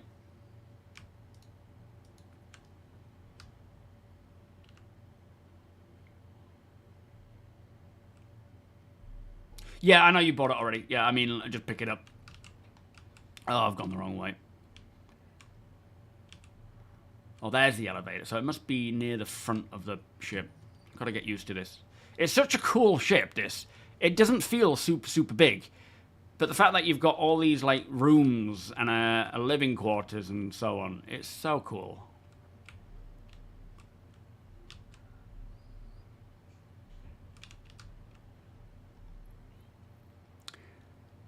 Minimap, that's a good call. And the bridge. Having our chief engineer on one of these somewhere. They're both remote turrets, but still. Man, I can't wait for engineering. Oh, it's going to be so cool. Running around, putting out fires, swapping stuff. Even just, I know it won't suit everybody's wants, but even just monitoring the diagnostic screen and seeing the ship systemically change based on what's going on around you. And chances are, well, they need to have a station on the bridge as well. But chances are there will be a lot of bugs, a lot of things unbalanced or just wrong that will need to be sorted out. Absolutely.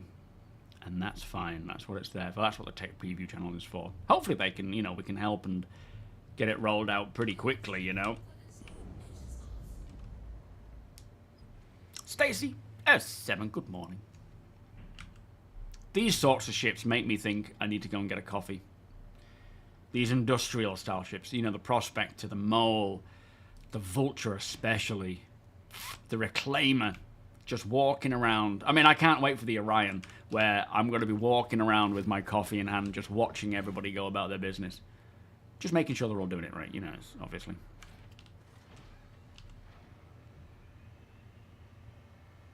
Fuse gameplay is going to be terrible, but I'm more worried about air. Why is it going to be terrible?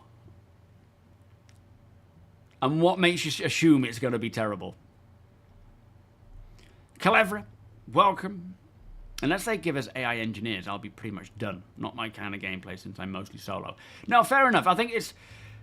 For the smaller ships, like, as long as you're just keeping tabs on things and swapping out things when they're you know, when they need to be broke or fixing things, it's not going to be just a constant... On big ships, maybe so, because you will have so many more components. But on the smaller ships where you just have one of everything, it isn't going to be a super overwhelming experience of, you know, trying to... of constantly having to do everything with it. It's going to be one of those, again, where it's easy to get into, easy to handle, especially on small scale, but on a larger scale, as you get into multi-crew ships, it's going to be a lot harder. And I am very much looking forward to that. In fact, you know what? Let's just keep that. I'm not going to... They're all sub stuff, I think. I'll keep all the unique ones, but sell the extras. But of course, not everyone's going to enjoy it. Absolutely. I'm hoping that for the most part, like I say, it's not going to be super overwhelming for everybody to feel, or for many to feel like it's unenjoyable. It's just going to connect you more to your ship. But yeah, I'm sure there will be people who don't like it. Of course, there's going to be things about Star Citizen that I don't like, naturally. But for the most part, I'll hire someone to do that for me. Oh man, I don't even know where to start with all this stuff. I need to spend a bit more time. We'll leave these kinds of things for now. That can all stay in there. I'll just take what I've got here. Now, it's around here. Here it is. Okay, that's easy to find. Yeah, today I'm mostly looking to buy anyway, more than anything, rather than sell. I would say don't write it off until you've seen it, Cleverer. Of course, it's easy to assume that something is just going to be boring and overdone or whatever. But as much as to start with, there might be, things might degrade quicker. They're not going to make it so that it's just crap. There's got to be a fun element to it. It's got to be easy for everyone to get into and not overwhelming. But if you wanted to spend more time really honing and keeping things at the utmost state, then you can do so. So catering for everybody. But naturally, for big ships, soloers aren't going to be able to fly them comfortably. Your co-worker is on the phone with tech support, and the girl on the line sounds like an 8-year-old anime character, making it hard to concentrate. I have, like, Chow Can stuck in my... I don't know who that is, but that's quite funny. Alright, I'm just going to go open, assuming that we're open. We'll do it slowly, because I can't quite see... Oh, we're good. Oh, taking off from ArtCorp is very special.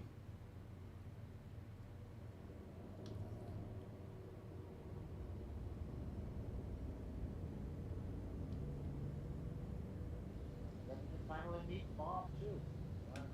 Oh, what? Then you can finally meet Bob, the box. Oh, Bob the Box. What's the Gladius's wing called? Gary. Gladius. Yeah, of course. Over the course of this patch, the Revenant Idris has accumulated some random things that just are stuck and can't come out. There's a turret with, when you go into the room where you enter the turret, it has a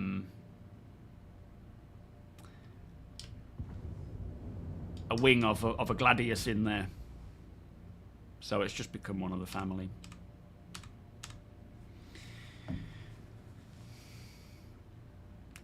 Yeah, Debbie Downer. Yeah, I think just let's not just assume something's going to suck, because we don't know. And if it does, they'll change it. Flight models and all these sorts of things where certain things work well, other things suck. They're going to change it. Umbrew, welcome. I feel like it's going to be hard to find people who want to be crew on some of the multi-crew ships, like my Hull C, for instance. Being crew on that would be mind-numbing most of the time. Well, it depends on the person. Welcome, Balth. It's in my org. We have so many people who enjoy being box monkeys, enjoy doing all sorts of stuff, even just enjoy being a static guard and making sure that everything is working tickety-boo. Just being part of a group, working together, having that banter. You will be surprised. For a lot of people, like this is one of the reasons why Star Citizen is the way it is because it encourages that group play where you can hire people to do things you don't want to do. Not to say that every game mechanic should be, shouldn't be something that people want to do, but inevitably there will be things like hacking. I don't think I'm all that bothered about learning how to hack beyond just the basics of getting into it. But I will certainly have people that I know in the org and whatnot who are absolutely capable of doing that in an amazing way. And they will be the people that I hire because they're the ones that have spent the time learning it. Every game mechanic is to be easy to get into so that we can all experience the game in its own way and in a fun way, but difficult to master so that those who spend the time really pushing their abilities can you know, can flourish in that. And, you know, of course, there's going to be certain disciplines where, like crafting, there's probably going to be a lot of people who are exceptional at crafting, and there's a lot of competition there. But something more niche, you know, and again, like hauling right now has a lot of boredom to it because it is very limiting in terms of what gameplay there is to enjoy with it. Which, a lot of the time, if you're not piloting, you're just stood around waiting until you get to a location, and then you're lobbing boxes around. Now, there's going to be a lot of updates to boxes, containers, where certain containers need to be monitored throughout the journey to make sure that they are in a good standard. They're not, you know, they might need to be powered. Some of them might need to be in certain conditions, and you need to check the integrity of them. Others might be livestock. On top of that, you've got things to do in transit, like engineering, for example. Being like this journey now will take a good 5 minutes, right? I could be up checking my systems, moving stuff around, fixing things, running diagnostics. I could jump into a sim pit if there was time, not necessarily with this journey, and play a bit of Arena Commander. Right now, it is very limited in what we can do, and it can get quite boring in a lot of areas. But as there's more systems coming in and more features and gameplay elements coming in, there'll be a lot more to do. But my org is full of people who are more than happy to join in. I'm one of them, you know. Certain days I will find certain things boring. Other days I will find it really fun, and I will happily fill in the gaps for things that others consider boring. The fact that we have so many people in this verse is good. Deacon, you disconnected.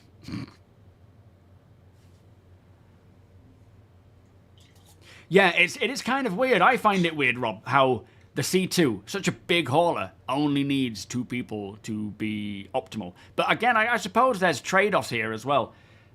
Ultimately, I do wonder if that's going to change in terms of engineering and so on. But you've got a big amount of cargo, only 2 crew.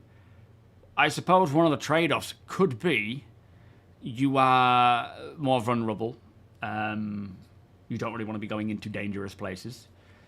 If something happens on board the ship, you might, you know, take attention away.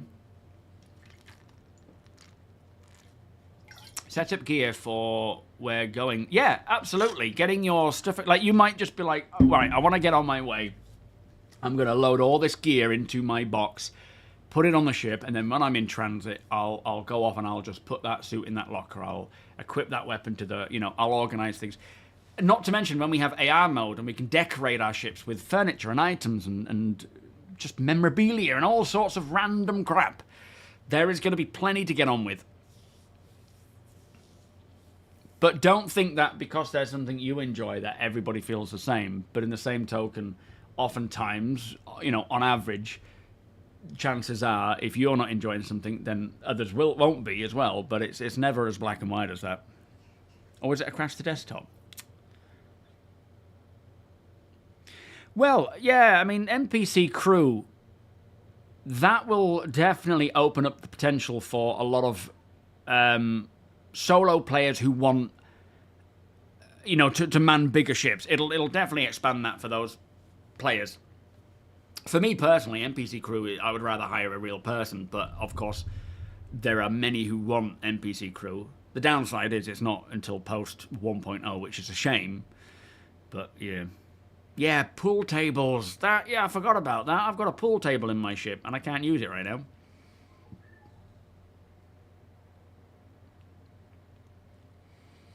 Yeah, I was wondering about that the other day, actually, Griff. I was actually hoping that with this event, they would implement the exterior elevator, you know, freight elevators or whatever they're called. They will be handy. Well, that's true. NPC. But at the end of the day, having a real player is equally cost has an equal cost because you're paying real people. So I don't think, you know, if you're used to running with real people and paying them, then having NPC crew isn't going to be any different. But of course, for the solo player, if you're hiring crew, there will be a cost. You can't just have them for free. They will, and they're not just going to blindly do what you ask. They're going to have traits and preferences, and you could hire someone to be a turret gunner and then ask them to go and walk into probably immediate death, and they'll be like, no. So this is probably why it's going to be post 1.0, because they want to do a lot of stuff with them, rather than it just being, you know, like wrangling cats or micromanaging. They don't want players micromanaging NPCs for crew. They want them to be feeling more like real people.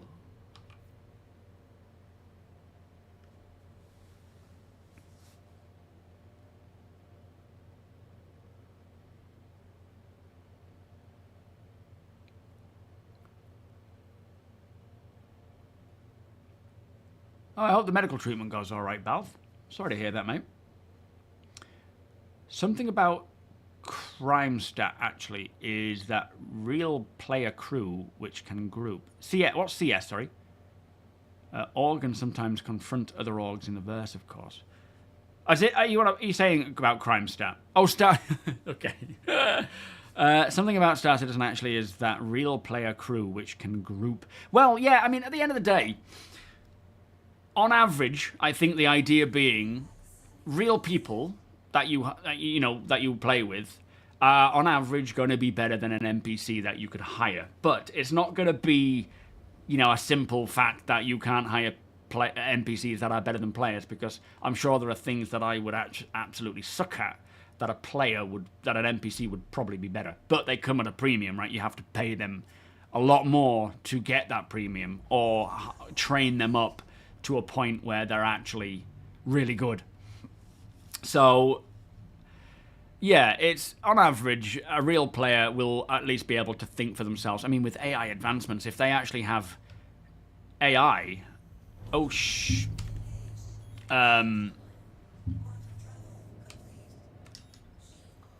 in-game thinking for themselves to a degree, that is going to be pretty impressive. We may have gone a little too far there.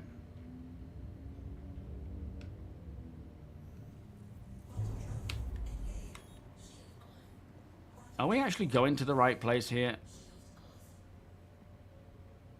I don't know if I'm actually jumping to Deacon anymore. I feel like it may have broken that. Oh, maybe because you crashed. Oh no, there we go. You're expecting the exterior elevators maybe when Nyx comes in. Also, hull C improvements around then, as cargo across 3 systems will be a thing. Well, yeah. Right now, you know, the idea of a hull C is to transport goods from space station to space station. Mass amounts of goods, right? Like, lots of things. But, yeah, inter-system, or, you know, not inter-system, outer-system. International transportation is going to be a huge part of that.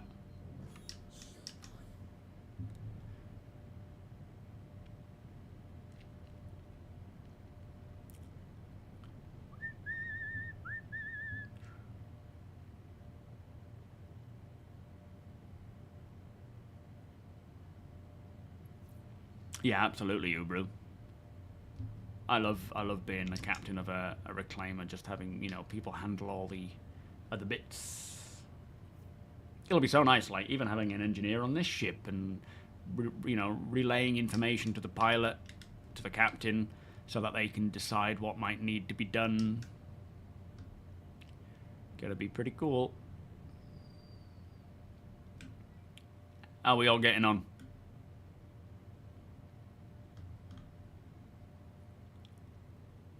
Bum, bum, bum, bum, bum.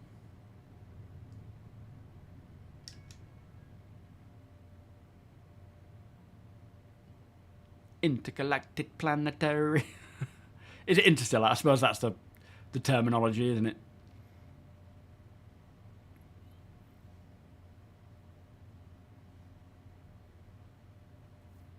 So I've only got a couple of things that I'll take out. I'll leave the turret in there in case Tiberius makes his way over. Are you coming in today, Tiberius?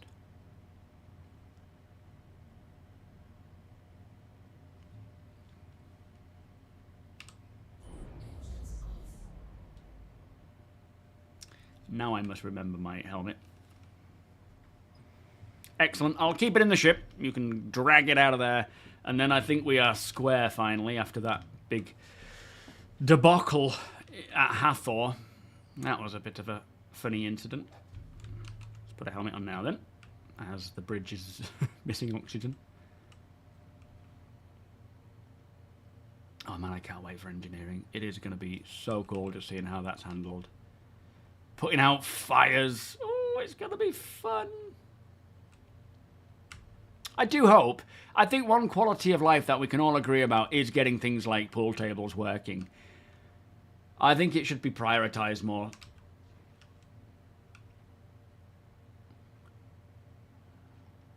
Remember over the years just learning little hacks to try and get games for free. Do you copy that? No. No? Alright. Are you using the docking color? Or... No, I don't think I can I? Oh, do you mean to bring the stuff in? Yeah, because you're at the docking color. No, I'm just pulling it close to the ship so I'm not in the middle of you know, the way. I'll just EVA and tractor through the main bridge and just take up a little bait. Alright, good luck. Oh god, why, what?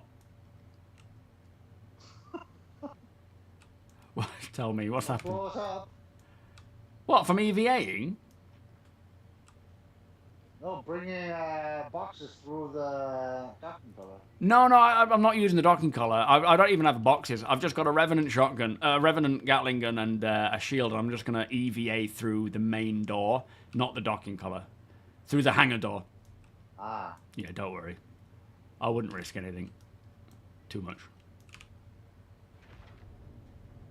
Oh, look at that light. Would be a bit spicy, trying to drag a Revenant Gatling gun through all the corridors. Yeah, we won't be doing that, don't worry. Man, just... I can't wait for all these lighting and graphical updates and weather. Oh my god, there's so much to come. By the way, have a look towards Microtech. Check out the view. Oh, Jesus Christ. Flippin' heck, Baldric.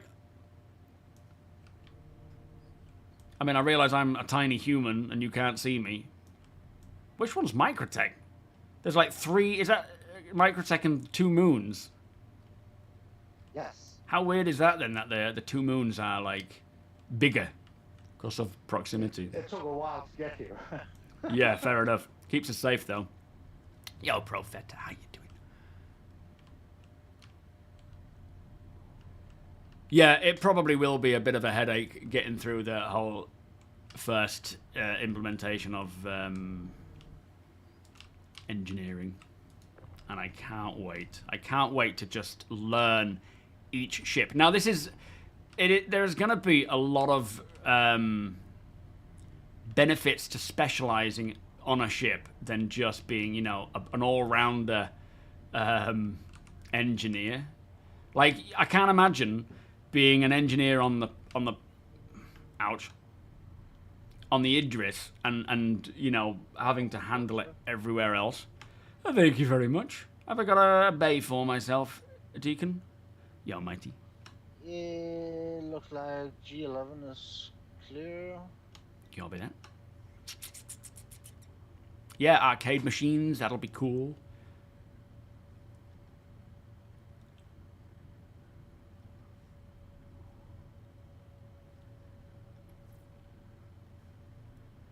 Howdy, everybody. Yo, Jason. Hello. Are we all getting on? All good, I hope. We're not getting on at all. We're arguing all the time. Well, I'm not surprised after so much time together in small confines. It's what family's like, isn't it? It's too much testosterone up here. Hey up. Was that a whale or a pico? Manly BO. Ugh. Yeah, that's why we have spacesuits. Kind of keeps it mostly in. We're doing a trade post for the first time in a long while. I told them not to take off their helmets, but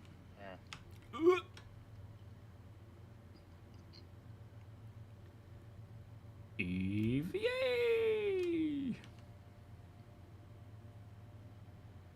have a look around, see if we can find any rad suits. That might come in handy for hitting up those locations. Those, what do you call it, locations in 4.3. But yeah, I'm looking forward to getting those little arcade machines, pool, sim pods.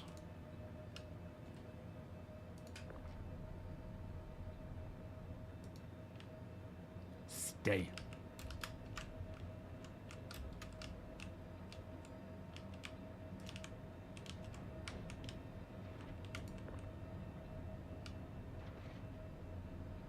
Probably quicker to go in the front way, to be fair. I don't know. I don't trust that way in. I feel like it's going to end up hurting me more.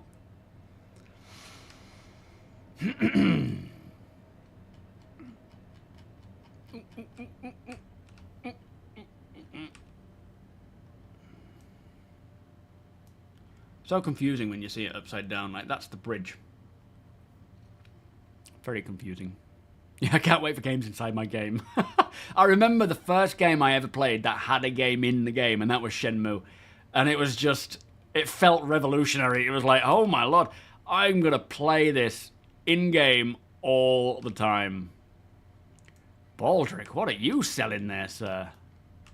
Please tell me it's the commodities for thingy. 4,000 SEU of processed food, if you're interested. Oh, really? No. I eat raw. Who's gonna buy for? I mean, someone might. He's a naturalist. Yeah. Raw food. Oh, we got NDBs there.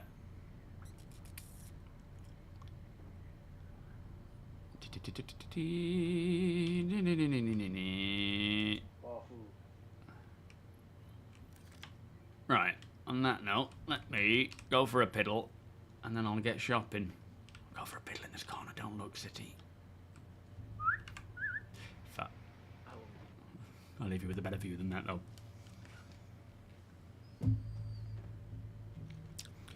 Well, spacewalk. I can't wait till we have Be out the front, right? boots, mag boots, going on the outside of a ship to just patch up the holes. That's gonna be nice.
I think it's about coffee time again. Yo, Chin Shield, thank you so much for the raid, my friend. Much appreciated. Exclamation DEF. How was your stream? Were you playing some Star Citizen?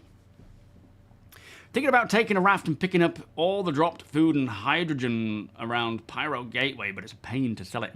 Yeah, at the moment, there's a lot of things that I would just not bother with. Let me introduce you to Bob. He's a bit quiet, but he's a good listener. Just sits there sleeping. You'd be better off looking for like tungsten and things like that. So excited. Oh, hi, Bob. I probably shouldn't get close to it, should I? Thank you for the follow, by the way, Chin. As long as you don't lay down. Beard, welcome.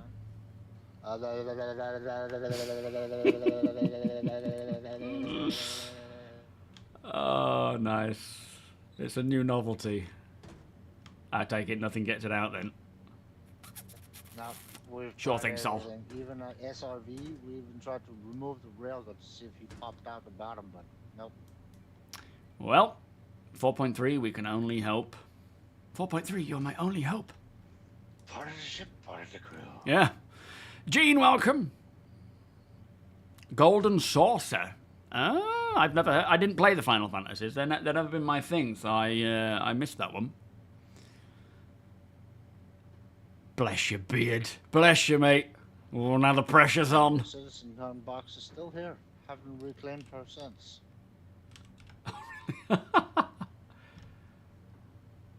Whose are all these NDBs then? They are Dendros. Is he around? He's supposed to come, but yeah, Eek. a little delayed, I think. Yeah, mate. What? So I've got a Mark 1, right? Hang on, let me just get my iPad, pull this stuff up. Bear with me. I'm going to go have a sit down, get a coffee, and then figure out what I need to buy. Ryan, check out our new Drake snapshot over here. Yeah, pretty much. Yep, some duct tape, good to go. What's this? We call it the throne. What's this metal bit? That's the steering column. They Oh. cheaped out on it, but yeah. Is it supposed to be clipping through the floor like that? I'm assuming not. It's Drake, so yes. Well, these like size 4 and doors. R doors. They're actually size 5. Oh, flipping heck. I didn't even know they went up to size 5. What do they go up to? Size 7, actually. But we can't use them. Wow. Oh, fair enough. Sure thing, Chin. Thank you so much for the raid, my friend. Can we get a shout out for Use Chin, them for a please? short period of time on the size 6 on the Polaris, but CIG said no fun allowed. Yeah, figures. Because one magazine was enough to take out another Polaris. Whoa. We need some balance there. Right, let me grab a coffee, get my iPad, and start figuring out what I need to buy. Need to kit out my Mark 1. Yo, Crafty One, how you doing? Yeah, still stuck. I think Crafty One and Tiberius are asking for an invite, please, Deke. Keep an eye on your game. Invites will be coming in. And then I'll finally get you paid, Tiberius. Flipping heck, it's been a while. Right, let me just get my tablet. Hang on. Oh, my positive potato.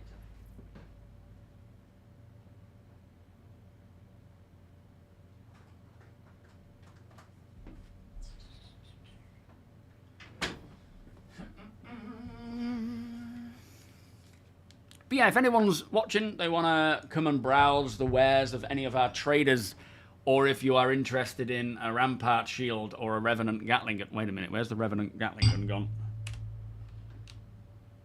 Okay, it's still there. By all means, make an offer. It's right behind you. I thought it was bigger than that, but, well, we won't go there.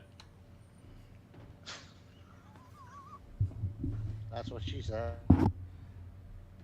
I had a feeling that was coming. She also said that. No. Alright, coffee time. We have arrived. We are ready to trade. Most of what I'm doing is going to be buying today. So, Mark 1 Hornet. Oh, shit. I know APOC put together a nice build for me to try on Urkel, but I cannot remember for the life of me what the weapons were, and I do want to try a full NDB build as well, so I need to figure that out. Ow. Do we still have the Hornet turret somewhere for the Mark 1? I think I accidentally transferred it to somebody in the cargo madness. Accidentally, in inverted commas. Yeah, I think I gave it to Lyle. It's at Arkport. He's going to check right now. Oh, thank you. I think APOC said he had one as well, and then was it Dendra or someone else said they had one? There was like 3 on offer. Yeah. You've got silent. You seeing me all right now? What's happened? Took a complete restart to get the video back. What video is that? Was more for cleaning up than making money, but still would be nice to make enough to pay for gas. What's this for, Brew? Sorry. For the, oh, sorry, I see. For, yeah. Sometimes it's nice to go around, like we often do it as a salvaging group, you know, going around and just cleaning up places, moving the rafts off of the landing bays and just making it more playable. There's definitely cool stuff to be had there, but like you say, with it being not worth the gas so much, it can be a bit pointless. I suppose with economy updates and crafting and base building, there's going to be a lot more to it where it'll make more sense to, you know, to pick up anything and trade it or move it. But what I'm going to do, well, thank you for the follow, by the way, Soul Trent. I'm going to figure out what I need, go on a little shopping spree, wait for Sweetheart to come in because he wants me to take him to the cave at Lawville. Once he comes online. I think he might be asleep at the moment. But yeah, problem is, even if I buy all these components, chances are they'll disappear by the next patch. I'm hoping one of the best quality of life updates would be to get LTP working properly. I don't know if that's a simple thing. I mean, I'm assuming it's not a simple thing, otherwise they would have done it by now, but I don't know what is required. Excuse me, sir. What is that?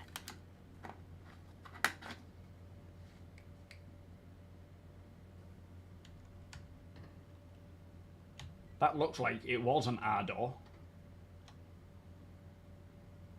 I don't recognize that gun from anywhere.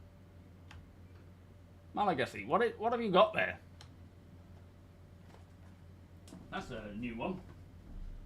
It looks like it might be missing geometry. It is an attrition. What the hell? It looks like it's missing geometry. Is it in full health? Doesn't have any health. That might be why. I suppose once it's equipped and then you go fix, it might fix up. Yeah, it kind of looks like some sort of weird railgun of some sort, like that. Are you sure, Gene? If you want Deacon to send it back, mate, it's no problem. We have plenty in the org bank. If it was a mistake, don't do yourself out of 300,000 credits. We can send it back. Oh, bless you, soul friend. Thank you so much, my friend. Welcome, by the way. What was that? Gene apparently sent you 312,000 credits by accident. And he just says, don't worry, you can add it to the org bank. But, yeah, if he wants it back, we can obviously send it back. Yeah, obviously. Don't fret about it, Gene. I don't expect you to be like, oh, keep it. Right, let me see now. Urkel. I have so many tabs open. I think I saved the build. What are you doing to my stuff? You clamping them? Just checking what you got. Ah, yeah. No, that's the Meteor, not the one I want. Let me try and log in.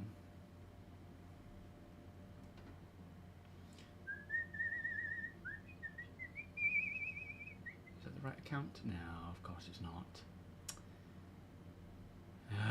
So many flipping emails.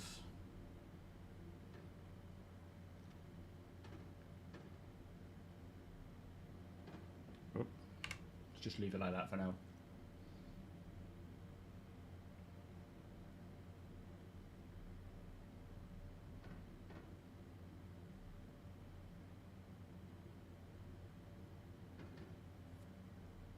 That better be the right one. Nope, I can't remember what my account is. Never mind. Next bet is to go to Discord and see what he'd said. Oh, CF's all round. Okay, so in that case, let me just see what the Hornets mounts are, because they're a bit funny with the Mark 1, aren't they?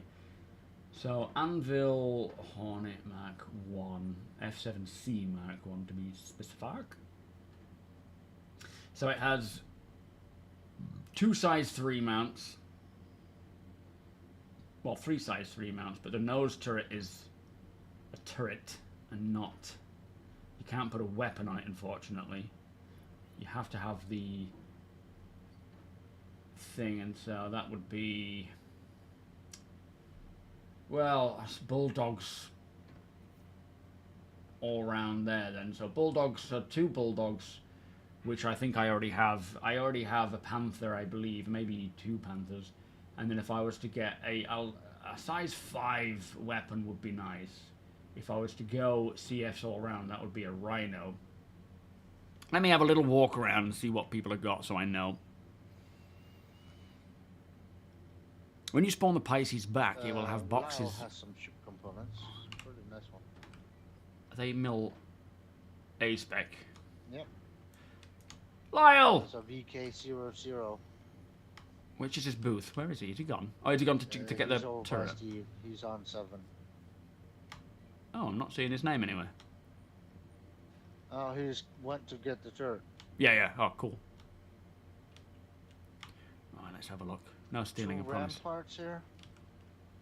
You walk right past them, right? Oh, these his. They're not ramparts. The rampart's the shield, I think. Spectra. Spectres. Slipstream. Okay. Well, component-wise, I am looking at getting... And a VK00. Yeah. Well, FS... I think VK00 I already have. I found one of those last time, and that is already on my thing. So FR66 is power plant. I already have the VK00.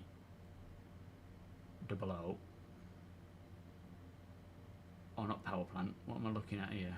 Oh, the JS300 is what I'm looking You say for. you need a size 5? Yeah. How do you want to fit that on a Hornet? You can get a specific size 5 mount for the top. You know, where the turret would go. You could either have a turret mount. Yeah, it's a pretty decent ship. You just got to get the gear for it. Then I got a little surprise for you. You don't. What do you have? So Glacier, I suppose, is the best one to go for there at the moment. 2 Glaciers. I got a little hidden stash back here. Hidden stash of what? What are you hiding around? That's the VK. I don't need that. I don't need a slipstream. Let me just check his thing. Hello, Silent. And this is all weapon and stuff. I'm not really too bothered about getting this stuff right now. Oh. That might be a good one to go for. The Sterling Exploration Suit. Ready for our... What the flip is that? Say cheese. Holy moly. Is that a Galdarine? That's a Rhino. Oh, it's a Galdarine size 6? It's a... No, it's a Rhino size 4. Only size 5? Yeah, I know. There's a size 5 attritions, though. Is that what the... Oh, yeah, those are dots. Yeah, that might be a good one, but it'll be a case of splitting them up, and I don't know how much they are. Whose are these over here, then? That's fine. Dendras. They're mine. Oh, how much for the size 5, then, Deke? 100. Weirdly enough, like a proper salesman, you cut off right as you said that. 100K. That's cheap. Okay, yeah, I'll take one of those, then. They're about 40,000 each. Whew. Well, I still need the mount, but I might be able to buy that or find it, so I'll take one of those. I'll take this one. Oh, these are just attritions. These aren't Andors, Ardors, are they? No, they only go to size 4. Well, Ardors. Yeah. Oh, that's what I meant when I said, how you know, when you said they go to size 7, I thought you were talking Ardors there. Look out, Josh! Nearly had you. Almost took his head off. I did. Won't be the first time. Right, oh shit, helmet.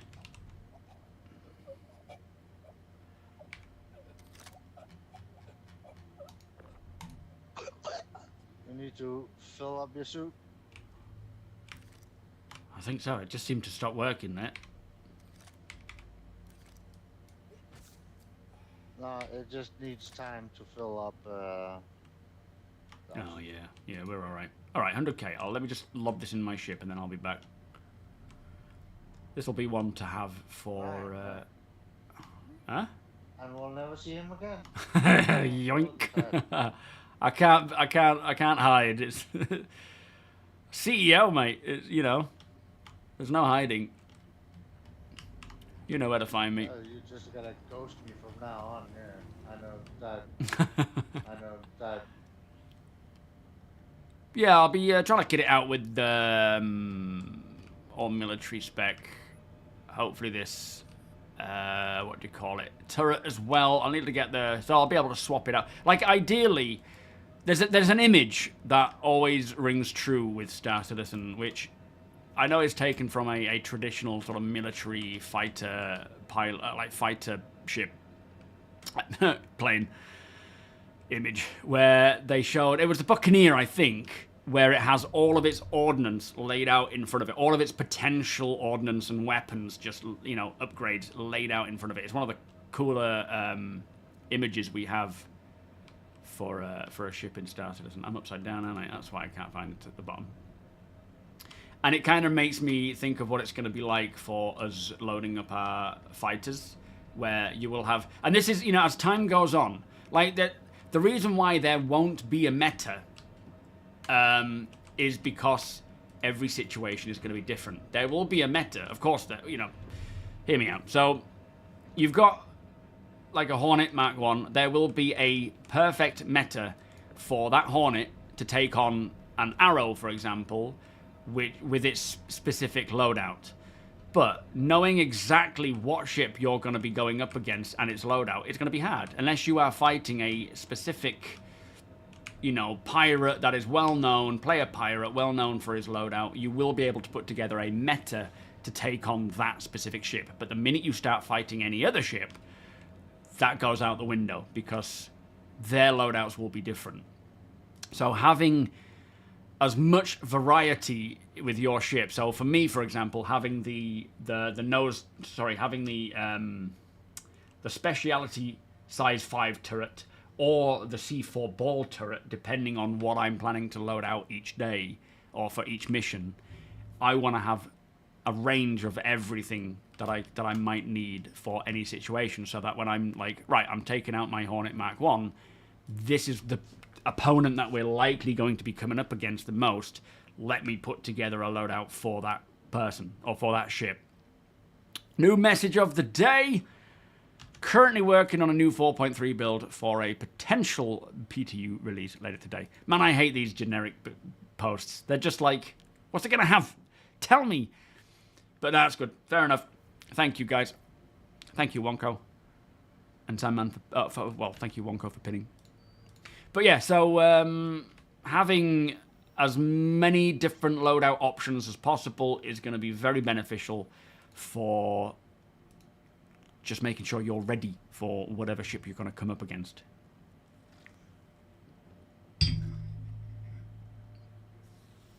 About 5 hours, yeah. I suppose it does depend, doesn't it, on the actual patch itself, but sometimes they come earlier, but most of the time it's when I'm getting into bed.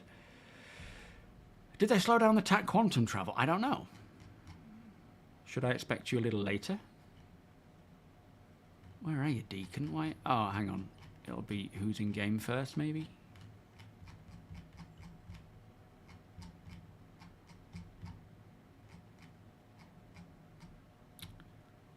We're getting there. Slowly getting to the D's. Wait, where are you? Oh. There's more D's. There we go.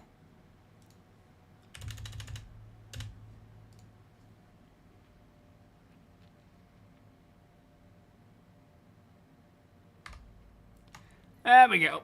Payment sent, Deacon. Thank you, sir. Thank you. Now, let me have a look over here. G10. Wrong button. Oh shit, PDCs.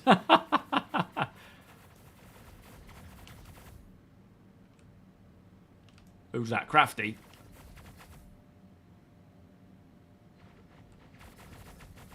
There's something very wrong with these weapons. Oh, that's the Sucker Punch. The attrition size 5 and a size 4. That one's in good health. This one is completely dead, I think. They need to be repaired, but still saleable.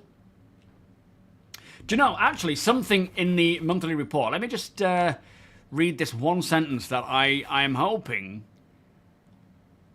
could mean something of interest.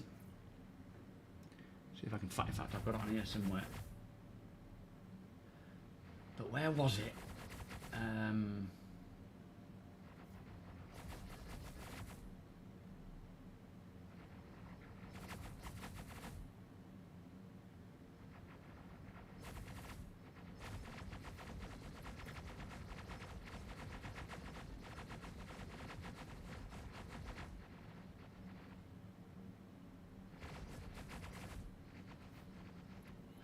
So, the narrative team crafted lore for a new ship seller who the narrative team hopes will be a fun addition to the verse. Now, to me, this sounds like an individual, a person who sells ships. Again, this is speculation, right? Everything all right? This is speculation, but... Yeah, we just lost party for a short minute. Oh, We okay. didn't know how to give it back. Oh, I see. Okay. So I had to remake a new one. But I get the impression, I'm hoping this is going to be Before something the like... DPCs kills everybody. Yeah, flipping heck. They're going mental. I'm hoping this is either a second-hand dealer or like maybe a pirate where you can buy and sell ships from. Again, all speculation here. But crafted lore for a new ship seller. I don't think this is like I mean it could be, but I don't feel like this is like Astro Armada or whatever the other one's called at Lorville. New Deal. It could be. Certainly could be.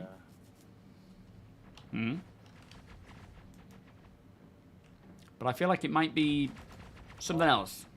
Ryan, have you seen the Starlancer Max with the microchip skin? That looks cool. Oh yeah, is that? Oh, very nice. Hang on, there's it's someone over kinda here. like the Starlancer Max. Who's this like- not in the party, Deke? It's Steve. Oh, okay. Oh, we're just going through the whole party thing again. Ship seller from Monkey Island. Disconnecting is blocking people from accepting invites. Ah, fair enough. Who are the PDCs actually targeting? Good question. All right, on my way, Tiberius.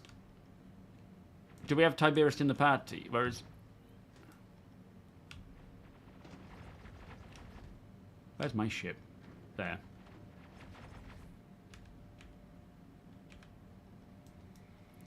Bum, ba, ba, ba, ba, ba, ba, ba, ba, ba. Stick to the middle. Invites resent. Everybody accept the new party invite.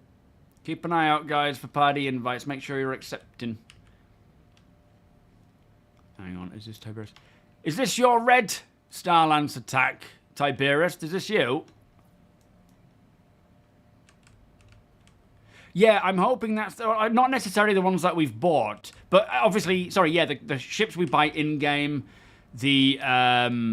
anything found... Like, I would love it to be a second-hand dealer where you can go and you can trade ships that you have found, salvaged, sell them on or buy new or buy second-hand. You know, it might not be anything like that, but the fact that they're bringing in a new dealer, I don't think they're going to bring in a brand new ship dealer like we already have. As part of the economy updates, they probably do want to bring in a second-hand dealer. They've spoken about that recently, about, you know, for 1.0 and being able to do that as a pirate or legitimately.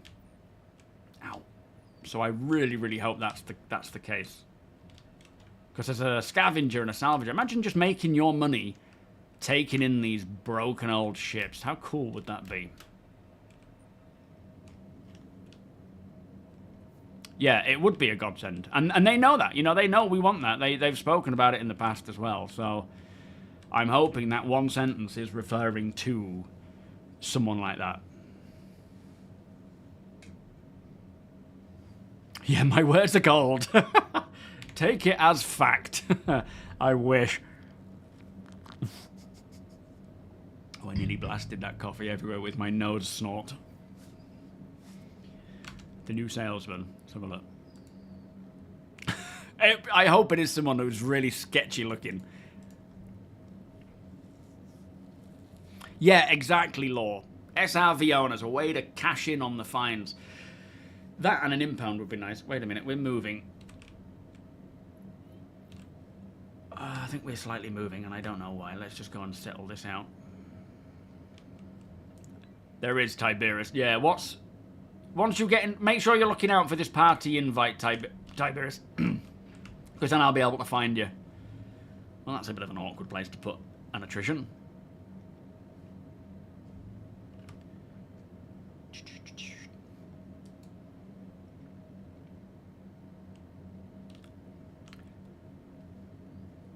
Oh, Kin's here. There's Evan. Yeah, teachers. That's true. You're in the party, are you?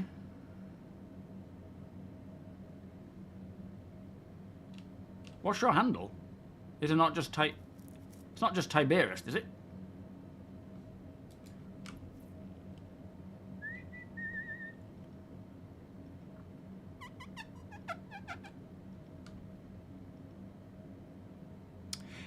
Yo, Sonny, out of all of the options, Impound is the safest because they will honour their sales and will refund you if anything goes wrong.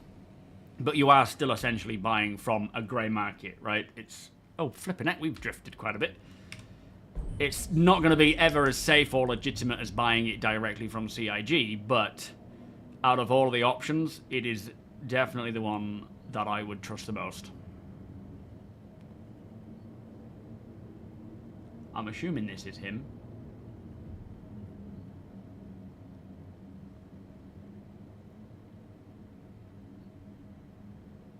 What's your handle, Tiberius?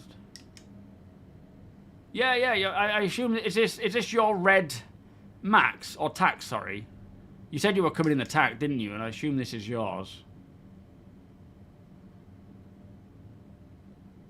Yep. Here we are. I don't know why I was drifting. Maybe I got a little tap from me EVAing there. Put it in your freight elevator. Nice. GN-Suck, how you doing? Welcome. But yeah, I truly, truly hope that it leads to a second-hand dealer where we can sell off our old ships that we have bought. I mean, that is missing badly, right? The idea that we can... We've bought a shipping game. We no longer want it. We want to put the money... Like, for example... Us off-gridding, me, Apoc, and Deacon, or Tony, we bought a raft. We no longer want the raft. We have the Zeus, so we want to sell the raft and put that towards the Zeus. Or finding these legitimate, you know, game rules, abandoned ships, returning them for a small amount, or even paying for the rights to them. It is definitely stuff they want. They want to bring that in. But it's just a matter of when that's going to happen. Is this you, Tiberius? Can you hear me, mate?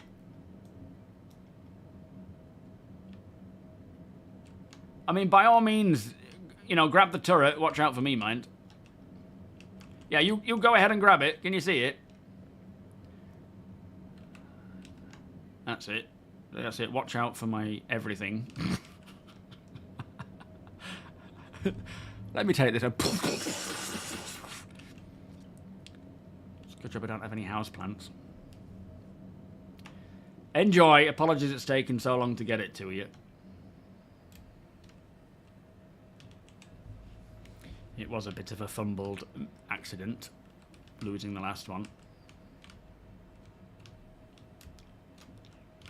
Where is it? Where's the button? The button's never where I expect it to be. Yeah, I hear you.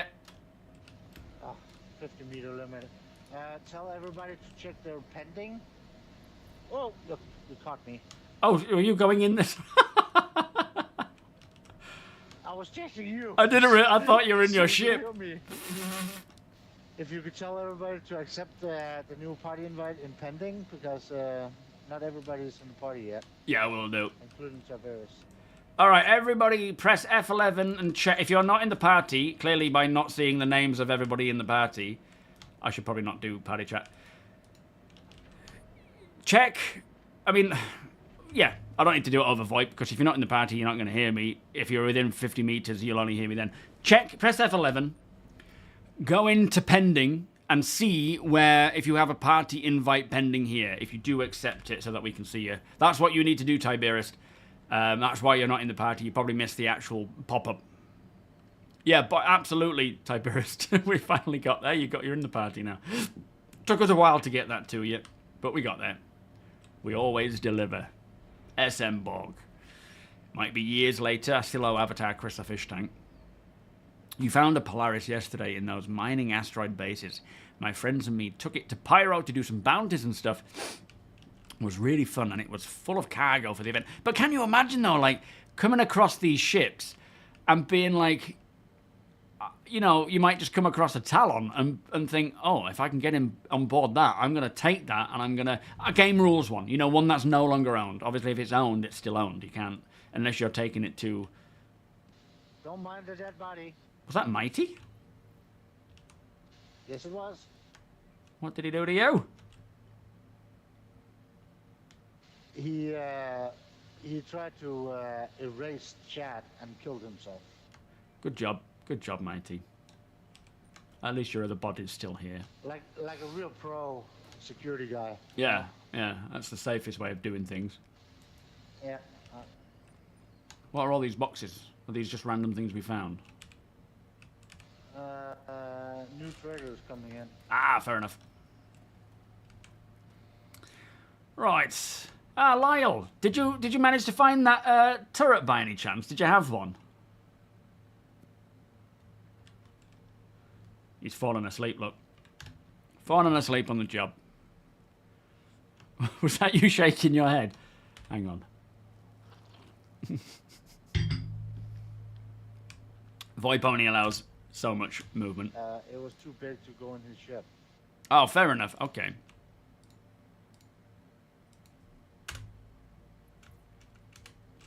That was an accidental F, but it seems appropriate now.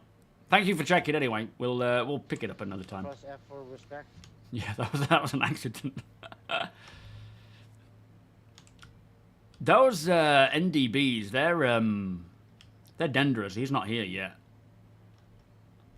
Who's that Deacon? That's not accepted the friend request. He's selling them for 250 each. You, sir, approach. Yeah, I think we can... What's your handle? Flipping heck, he's made of static. That's an interesting voice you have. Pending. Yeah, check, go to F11. F11, check pending, and hopefully you should have an invite there. Hi, how are you? He's a clanker. He made a clanger. That was funny. Did not expect that at all. I don't know what's happening with your voice, but that is not quite what we're expecting.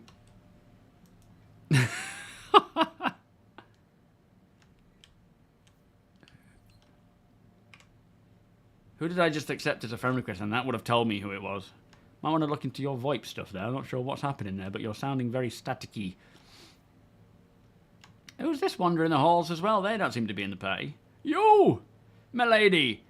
Have you checked your pending? Yeah, this is City Gamer. Oh. Have you got an invite pending? Or is it not showing? No, I had accepted. I cannot see everyone. Oh, I think it must be a bug then that's stopping us from seeing each other. Never mind. Social refactor. Yeah, social refactor is desperately needed. Ay. There's some more doors here, Ryan. Nice. Oh, they're size 1s, aren't they? Silent. Has some. How much for your size 1 R-doors, mate? Yo, Fisker. There's 7. Size 2. Size 2? Hang on then, I don't think I can use those. I think you can. Is this better? Yeah, that's better. Or does it say? Oh, okay. No, I've got 2 size 1s for the nose What's your turrets. name? Old Gnome. Old gnome. Yeah, I think it's... I take it you've accepted the friend request and it's just bugging out and not showing it as it... Or not friend request, sorry, the party request. I think he's already in the party. It's just not. Yeah, showing. same with City. It's I just think bugs. too many joined at the same time. It's just spazzed out. Definitely. But yeah, I can't use... I'm a spectre, a ghost. I can't use size 2s. I need 2 size 1s, 2 size 3s, and a size 4. Or, oh, wait, no. You should be able to put them on the turret. I had. Oh, I see. What that size 4 turret is to handle 2... Okay, in that case, I'll take them from you, Silent B. How much for those R-doors, mate? That size... So the Verapuk size 5 speciality mount for my Mark 1 actually is a size 4 mount, not a size 5. So can I do a trade with the attrition that I bought for the Rhino? Take it back. You just swap it for the Rhino. Yeah, that we can. Yeah, nice one. I'll go and grab it in a sec. I don't know if in the future they're going to make it so that size 5 mounts can hold size 5 weapons. I think that's the plan, but right now, it's... Let me go get it. Ah, well, carry on. You want a bottle of water? Get out of here, bottle of water. I love it, bottle of water. What was that? Yes, rude. Oh, Clanker. Sorry, I see. 100k for both of them. Okay, yeah, we'll do that, Silent. In fact, let me grab them now. You needn't have bothered loading them in. Silent! I'll take them. 100k for the pair, you say? Oh, yep. Thank you, mate. Let me send that your way. Just getting them prepped. This, you know, as much as I could spend the time trying to salvage this stuff and over time finding them, it might take a while, but having this ability to trade between everyone just opens up the possibility for so much more. And the beauty is as well, all of these different events that we see, now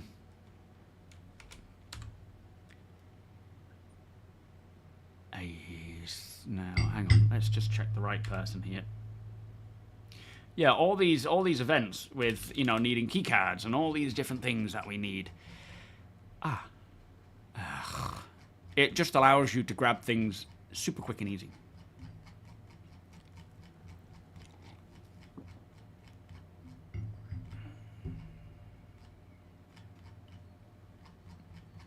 Scrolling down. I can't wait for the social refactor. It's so funny that now with the thingy refactor on the way, the transport refactor, I barely ever... Oh, it is Silent Bob. I barely ever have any problems with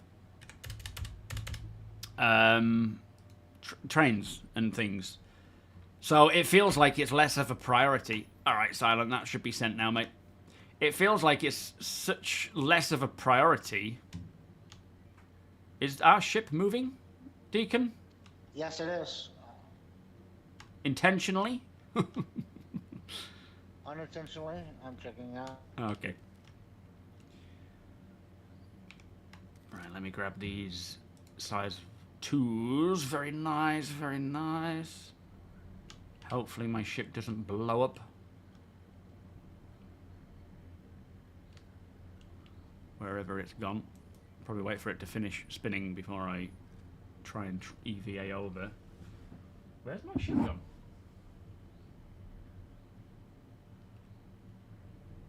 Oops, sorry, Mala. Almost took you out there.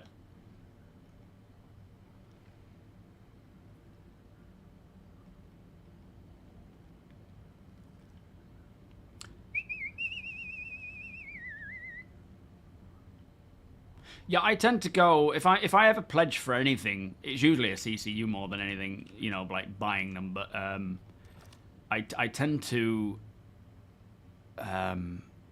go for something that I can use in game that might benefit us all, or just, you know, interesting gameplay that I want to try out. A lot of the time it's just, that would be fun to off-grid in. Let me try that.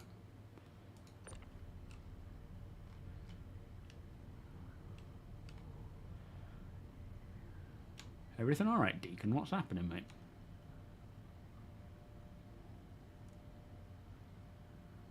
You seem to be spinning weirdly.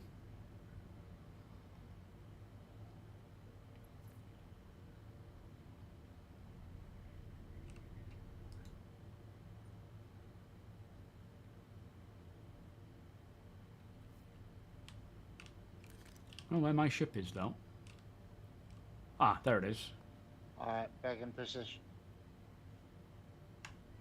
Okay, my ship seems to be moving away at speed. Can someone give me a quick lift?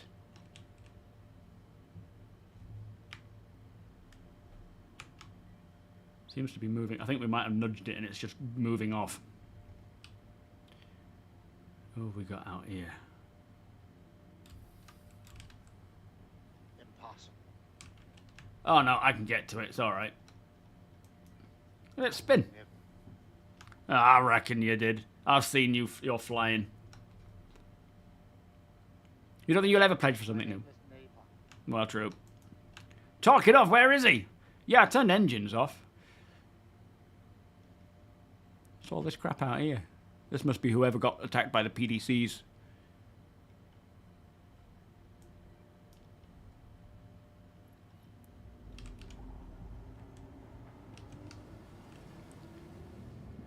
My ship seems to be quantum traveling. Something that was mentioned in the monthly report as well, which I believe is relating to the new Kruger ship, is how they're giving the downstream teams like UI, audio, and VFX more time to improve their workflow and sort of take it to the next level.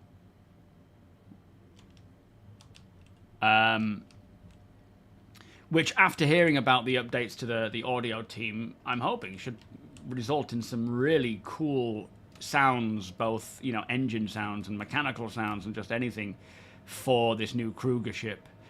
Oh, I've gone the wrong way. But also, I reckon it's just going to be really cool to see these new standards set, because they're not done with all this sort of stuff either. You know, like, the process of making ships is one thing, but the downstream side of it all, where audio and VFX and so forth are also part of that, will be pretty interesting to see. I should just go through the ramp, I think. That should have it.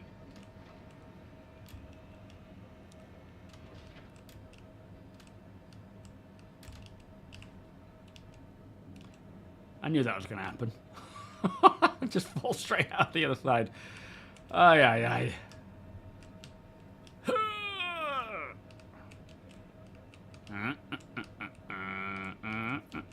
There we go. All right.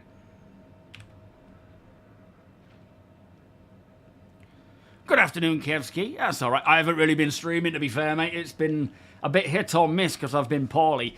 This next week as well, I'll give another warning as we get, or another update, not update, but announcement as we get closer to the days. But I'll only be streaming on Monday. On the Wednesday, we're meeting my auntie and uncle and their grandchild for the day. And then on Friday, it's my brother's day off. So we're having a bit of a get-together.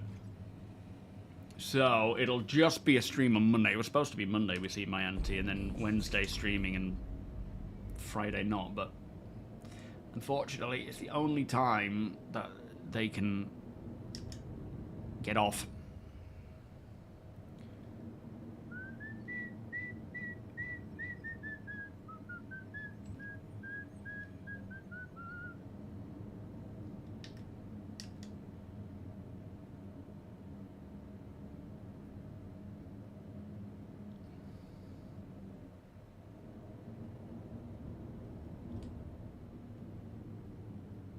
Do it like that.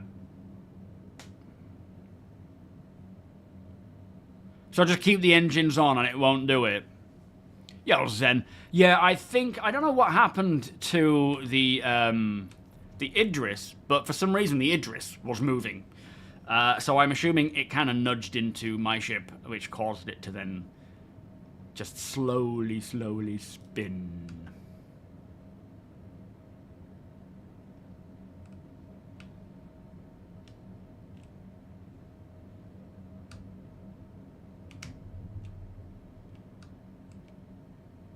I can't remember which way it is to get to the cargo bay.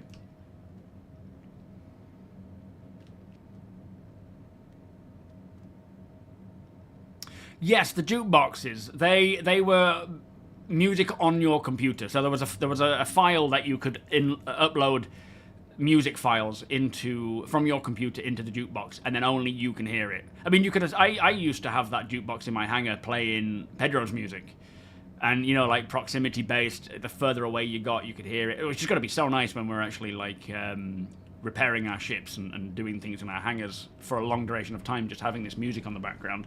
But they were localized to your PC just because of copyright reasons. They can't have, you know, people playing music, broadcasting it essentially. But that's not to say that there won't be music to do that with. You know, Pedro's is all, it's not royalty free as such, but it for the use case of Star Citizen, he's fine with that. Oh, it's Duncan. Right. But yeah, I suspect eventually, you know, like when they're talking about radios and having that blasting out of your ship, we will eventually have... I mean, there are bands in the lore. We have bands like Gutter Wash, the Lidos. There are bands that are... You know, you can get band tees from places like Grim Hex, and they're supposed to be in-lore bands who make music. There's a lot of lore about different musicians in the verse, and alongside that, like the officially created music, you know, bands, which I'm assuming they will hire people to record for. Other people.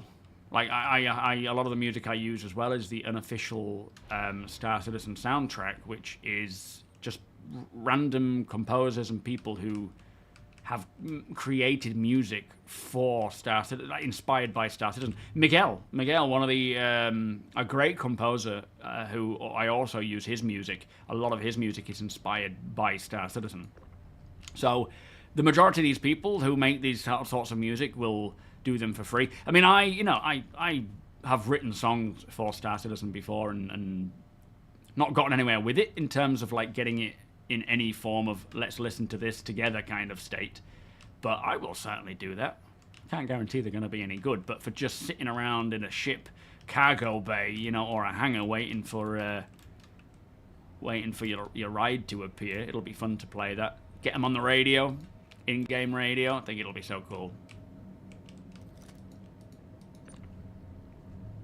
And I mean, I can't even recall all the names now, but there are so many very talented musicians in the verse. Again, I can't remember the names, but I can picture the faces who have already made a lot of music in Star Citizen's inspiration. Oh, I thought that was a ship. The perspective was so off there, Deke. Hang on, let me grab this other... Flippin' heck, you look like a big ship just about to ram me. Are you calling me fat, sir? Not you, the weapon. Excuse me? The weapon's fat. Oh. Fat with a PH. Oh! Gotcha. Told you it was fat. Hang on, let's lower this down. It's halfway. Oh boy. Okay. Yeah, let's lower this because then I can get this attrition out. It's in a bit of a dodgy place. You don't say.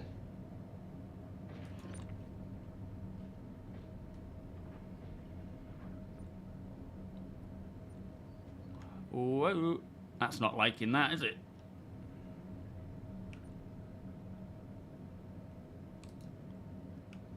Stay. Good luck with that. Alright. Yeah, that's worked alright. We'll go with that one. Thank you, sir. It'll work. Yeah. I do wish they would fix these cargo rooms. Yeah, they're very weird.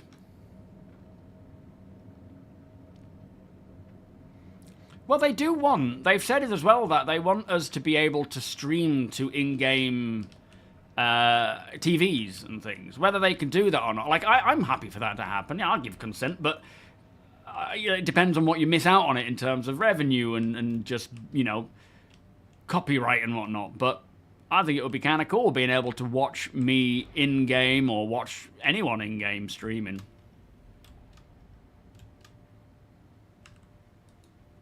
Woo!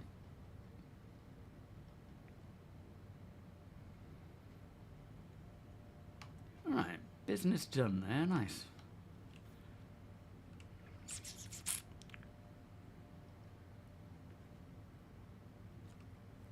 I suspect so, Wonko. Yeah. I have a feeling that's exactly what they'll do is get actual bands to create the music, have them audition for what the band is supposed to, like Good to Watch, like you say, it sounds a bit punk. The Lidos sound a bit sort of alternate punk, they have a lot of it looks like a political kind of voice. I don't know how to describe it, but yeah, there's plenty of scope there for that kind of stuff, and it would be really cool if they did proper in-game music and bands that you can follow.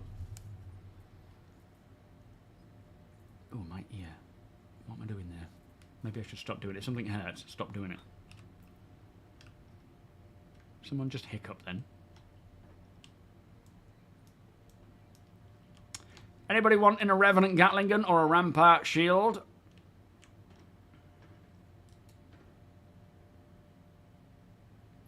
Some new parts came in, Ryan, as well. Whereabouts? Oh, a lot of stuff. Look at the steam coming out here. It's very alien-esque. Yeah, right there. A Lumicor. Looks like a proper flea market over there. Does, I like it. Glacier. I think Glacier might be. Yes. Whose is this one? Is this Mala's? Is this you, Mala? I think so, yeah. How much on your Glacier? Oh wait, are you shaking your head there? It's not, okay. Who is this G10 or G12? That's a Rampart. Got one of those. Completed it, mate.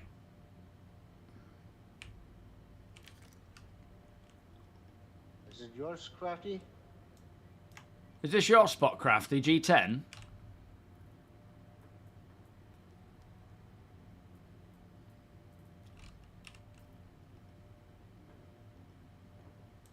Who has G10 in the Idris? Bob. Yeah, he's getting a bit leery. Is this you, Steed? Steve never has anything other than himself. He is security. He provides.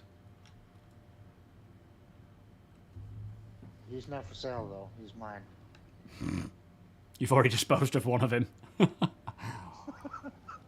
Yeah, who was used? Can you land your 300i in the Idris of Fun? Absolutely not. That'll probably cause more harm than good. We can't risk that. What are these? These are flipping cool looking. Salvation Scatterguns.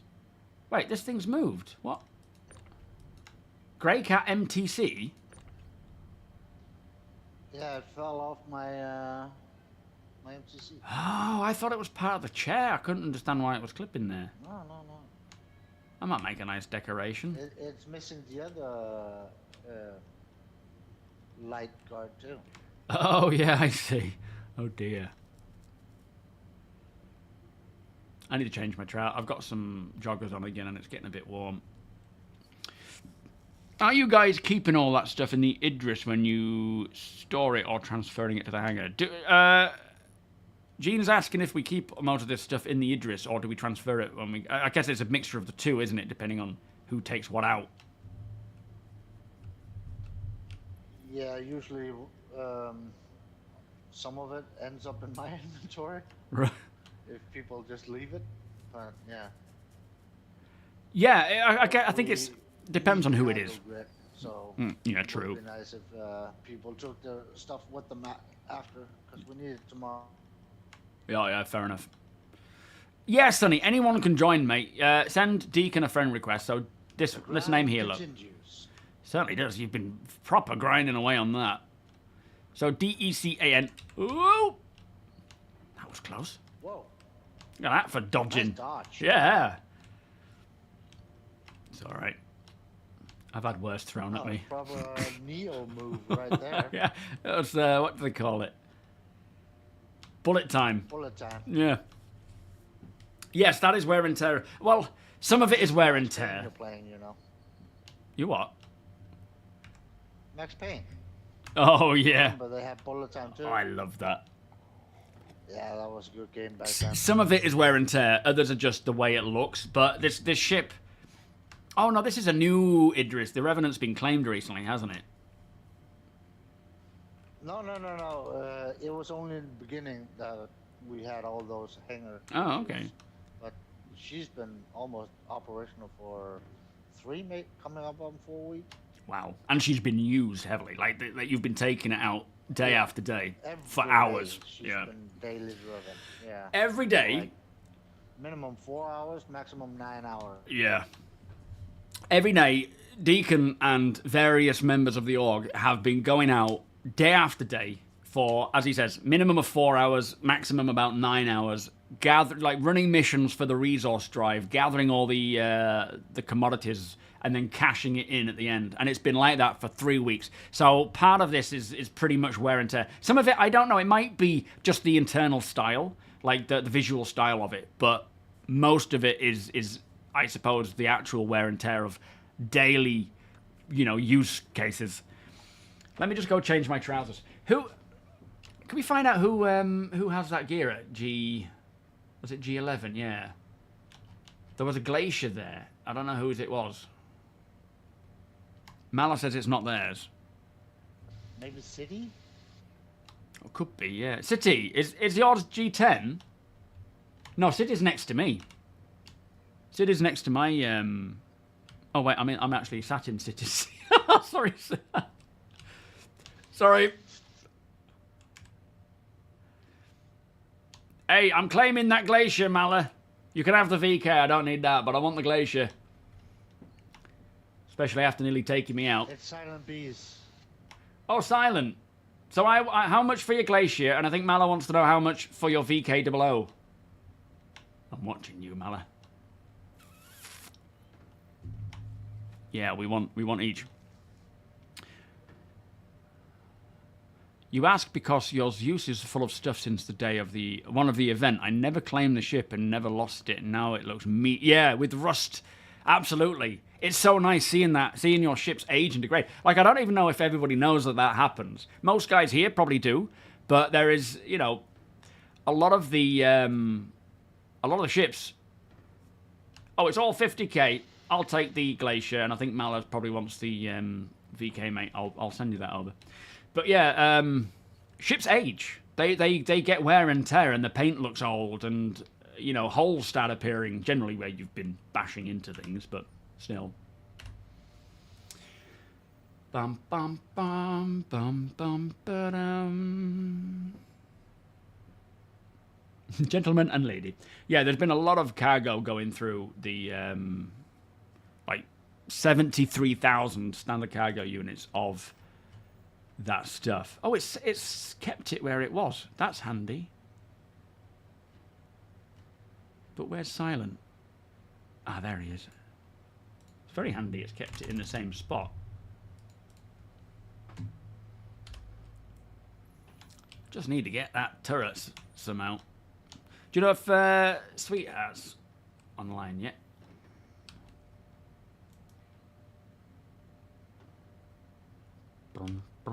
Gonna get this glacier before you nab it. I see you eyeing up this component. Where did I park my ship? Down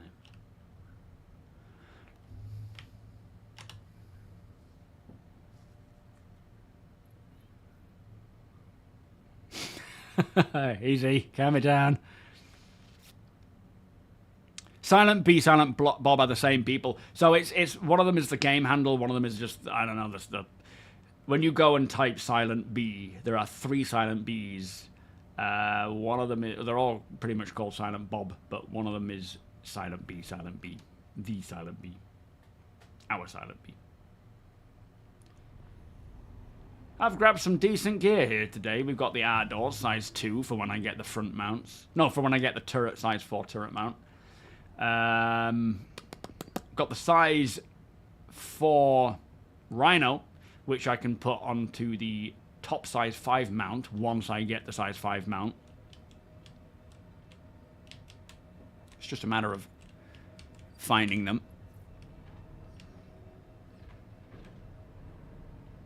And hopefully they don't get reset with the patch wipe, but it is what it is. It might do. Oh, shite. Why are we still EVAing here?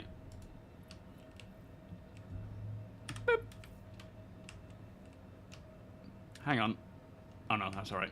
What's going on here? Why am I still EVAing inside my own ship? Like the gravity has been turned off.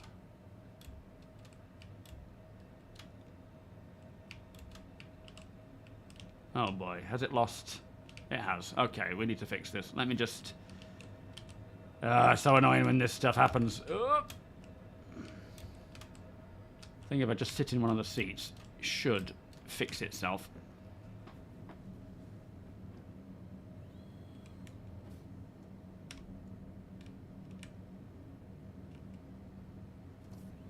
Hopefully. Oh, that's a very cool thing to do, Frisker. That's very nice. Welcome, Prudy. Let me just go change my trousers into shorts, because my legs are sweating. And it's horrible.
Much better. Well, that's true. My imprint, I think, is still on there. But then we were messing around with the ships, weren't we? Like the TAC. So there is a few other places that I might have my imprint. Anyway, there we go. That's that sorted.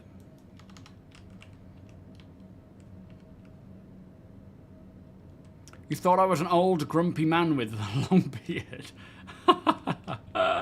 I used to have a long beard. Not so much anymore, though. Definitely not grumpy, though. Far from grumpy.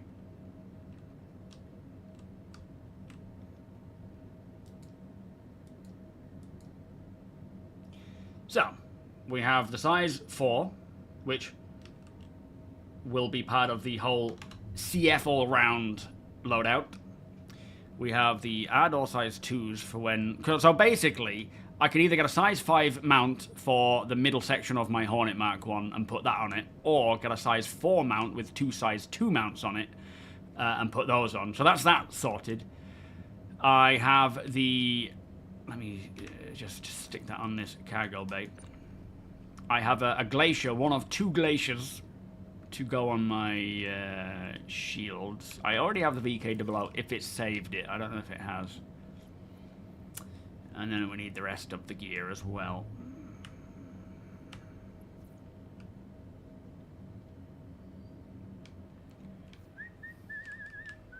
It's sort of strange, this bug where, oh boy, where the ship suddenly becomes just translucent, or, you know, loses physics.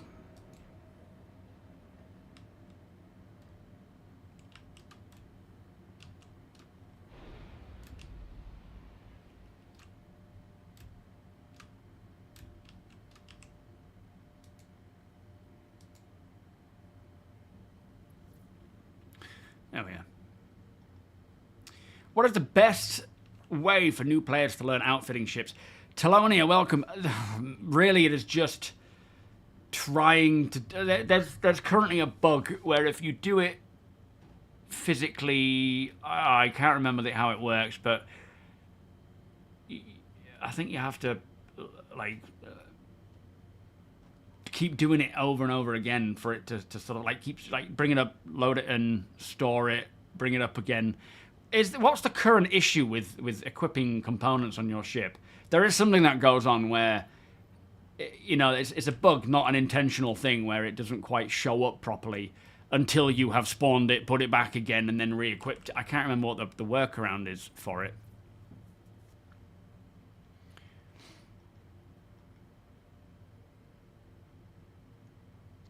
He's a bit dodgy looking, that Ryan guy, huh? Always.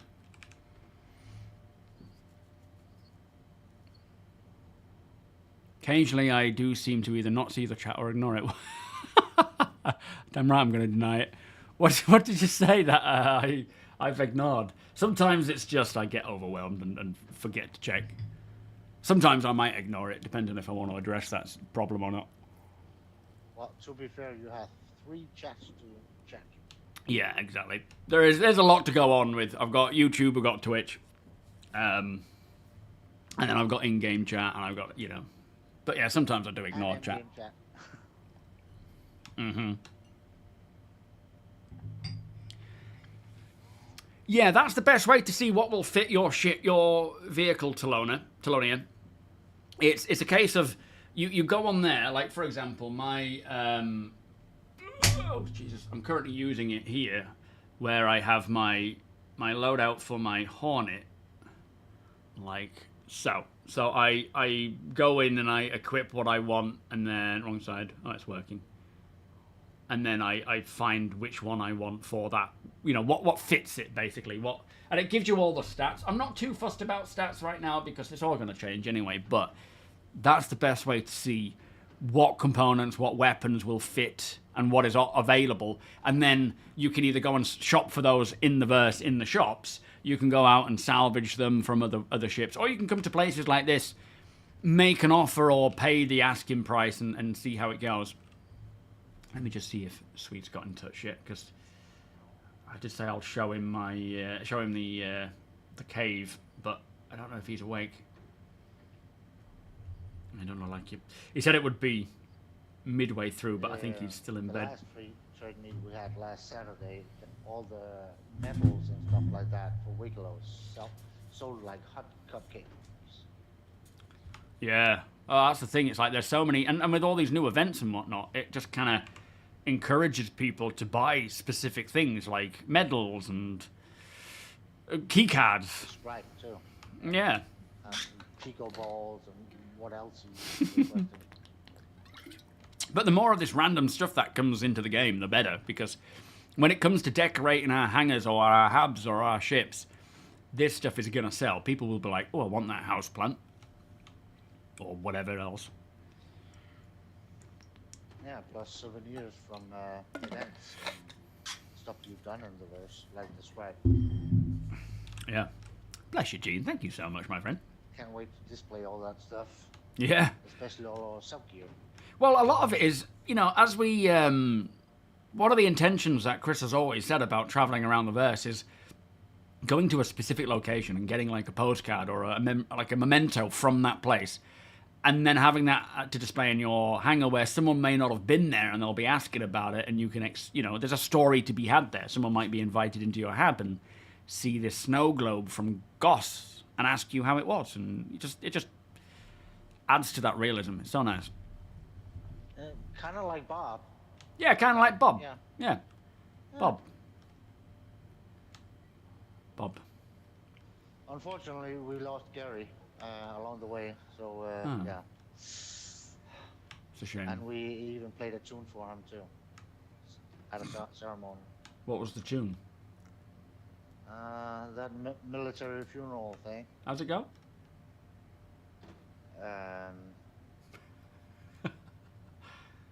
You don't expecting me to sing, do you? I'm waiting. Ba, ba, ba, ba, ba. What about Trevor? Oh, shit. Oh, that tune.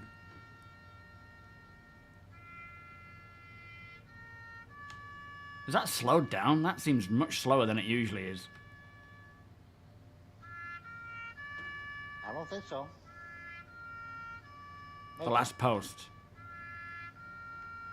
That seems really slow. Is it just me, or is it just slow? Copyright strike again. Oh yeah, yeah. Stop with that. Yeah. What about Trevor? Are we on Trevor 8, 9, 10? What we got? We lost Trevor 8, yeah, in the beginning. Yeah. And we haven't gotten a new one yet. In the beginning, we lost Trevor 8. Wing, thank you so much for the 18 months. To believe that. Blimey. He's a bit of a curse. He probably is, yeah. Every time we get a new one, something goes wrong. He doesn't want to be a part of this Yeah, we group. have to reclaim the Icarus every time he gets a morph. Yeah. Maybe we should look into someone else. Yeah, maybe a Pico. Well, yeah, that or the Stormwall. Finley. Well, I don't mean like upbeat. It's hella been shady. Yesterday you yelled a degrading insult at an elderly lady. Then I asked her how it felt to be 80. That was like a limerick or something. I like it. It's good. It feels like everything hurts all the time. Yeah, absolutely.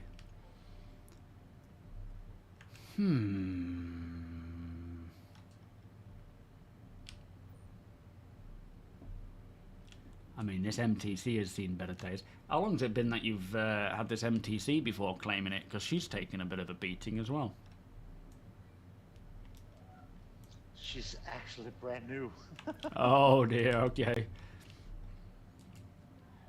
But those itsy bits in front of the, what are they called? The lights, they fall off. Very Ah. easy. Oh, never mind.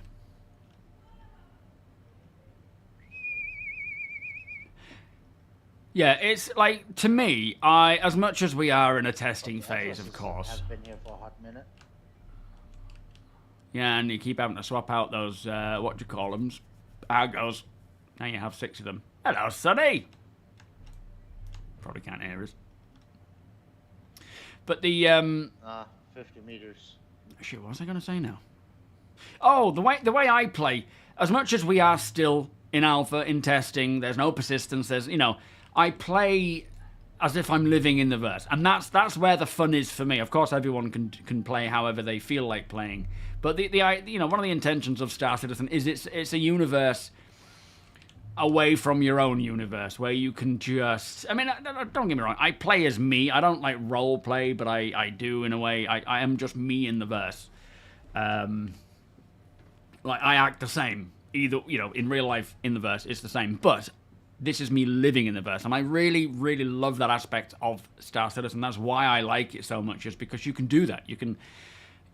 I'm here, I've got this gear that I'm trying to sell. I'm also trying to buy stuff for myself, and we, day to day, we're doing different things. We might be out doing the cargo grind. We might be out salvaging or doing a trade post or whatever. It's just... for me, it's the way Star Citizen is supposed to be played. But of course, everyone has their own feelings about that, and they play it the way they want to play it. And as time goes on and we get more of this ability to live our own way in the verse, thank you, Tiberius, for the 33 months, begrudging as that must have been. Appreciate it. I mean, I'm kind of answering that question now, Telonia, actually, without even realizing you asked. Like, for me, it's just existing in the verse. I don't mind what we do. I don't really... Sometimes there's things that I would like to do or to try or to get on with, and it just depends on how I'm feeling at the time as to whether I'm, going to do that or not. But I just enjoy existing in the verse and seeing what happens, meeting the people in the verse, hanging out with this lot in the verse. Because I know as time goes on and we have apartments, we have homes, we have base building, we have headquarters, we have, you know, groups coming and going. Like, the way I see it happening is we'll have a headquarters on a planet. We'll probably have multiple, but to start with, we'll have one where people can call in, come and go. There'll be warehouse, there'll be housing. And it is just a case of all existing together and doing what we want to do and, you know, paying each other for the services and so forth. Not those services. But just experiencing living in this immersive environment. And I really, really I look forward to seeing that expand with all the more content we get. Especially base building. I mean, that's just going to suck time away. Like that. You'll be, you know, I'll just jump on for an hour and set up my new base or check on the progress of my new base, and 4 hours later you'll be like, holy Christ, what's happened? So yeah, I'm just looking forward to seeing it evolve, but enjoying what we have now, not taking it too seriously.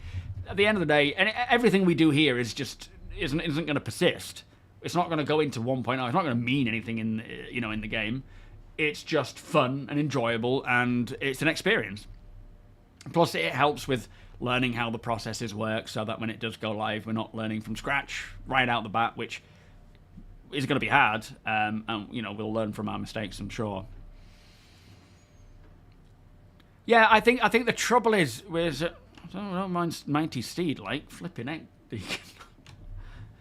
It's as much as we're so stuck in traditional game methods of, well, you know, there was someone who was saying, I saw a comment on YouTube saying, I get bored of doing the same 3 things every time I jump into the verse. This game's really boring. It's like, why do you if you're going to keep doing the same thing, you're going to keep having the same experience.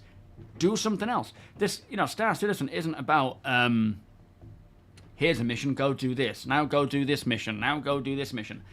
There is so much more to Star Citizen than just following mission after mission. The missions are there just to kind of allow players to put pen to paper and earn cash outside of, you know, the organic side of things. Star Citizen was never meant to just be a mission-based, you know, static mission-based game. It is a player-driven game. Whether you are interacting directly with players or passively, you know, based on someone wants something delivering from A to B, you never meet them, you just go and pick up their gear and send and drive it. We just don't have the means to do that yet. But yeah, it's what we have already is so much fun.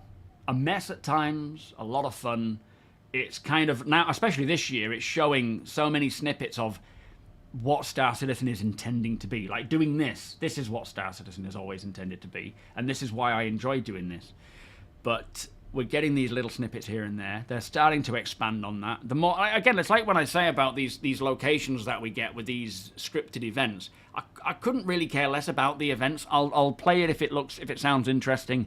I won't if it doesn't. Like, if it interests me, I'll play it. If it doesn't, I won't bother with it. But the locations themselves are interesting. Yeah. I'm gonna need your manly dad voice over here. Well, what's happening?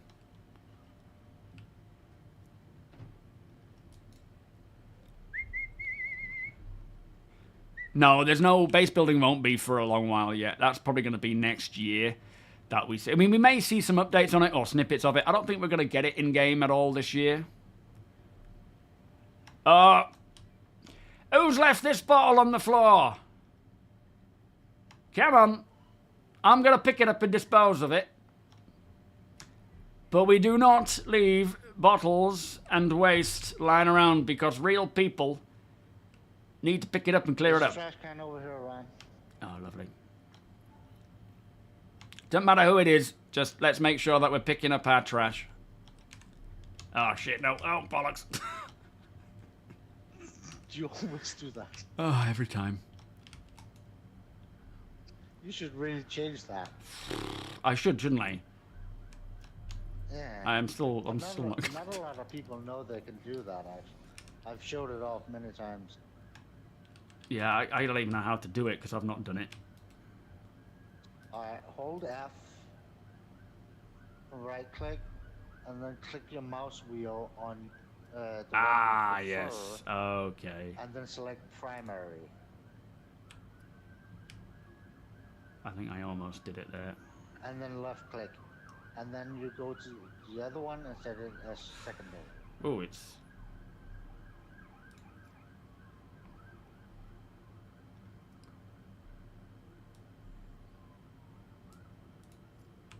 There we go. Oh, and he picks it up again. What a doofus. Yeah, that's got it. Thank you, Deacon. Flipping heck. Where did the bottle go then?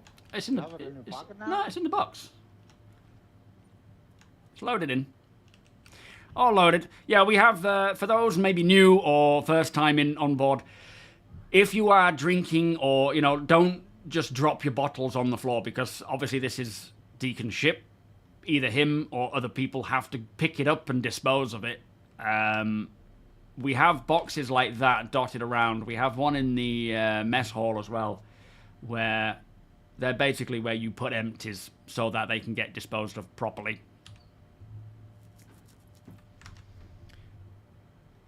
Oh, there's a thread about the extension. When we're doing a lot of cargo, and if one of those bottles are just rolling around on the cargo grid, we can attach the boxes. Yeah, and they just they can create problems, can't they? Like physics problems as well as not being able to attach stuff. Yeah, especially that. But in the old days, ships usually blew up. Yeah. You remember that? Yeah, the one hit point. Yeah. The bottle would bounce around and boom, you're dead. Yeah. So, PTSD from those days. Just pick up your crap. Oh, I like it. You've been playing since 2022, and I don't know any moon of Stanton 100%. Exploration is something I actually, there's still moons of Pyro that I have not been to. It's just, eventually I might get around to exploring them if there's content to take me there, or if there's a reason to explore it outside of just, it's fun. But as the game grows, it's going to be FOMO of all of these new systems. Even when we get 1.0 and we have, 5 systems with varying amounts of planets and moons, it's just, there's not enough time to see everything.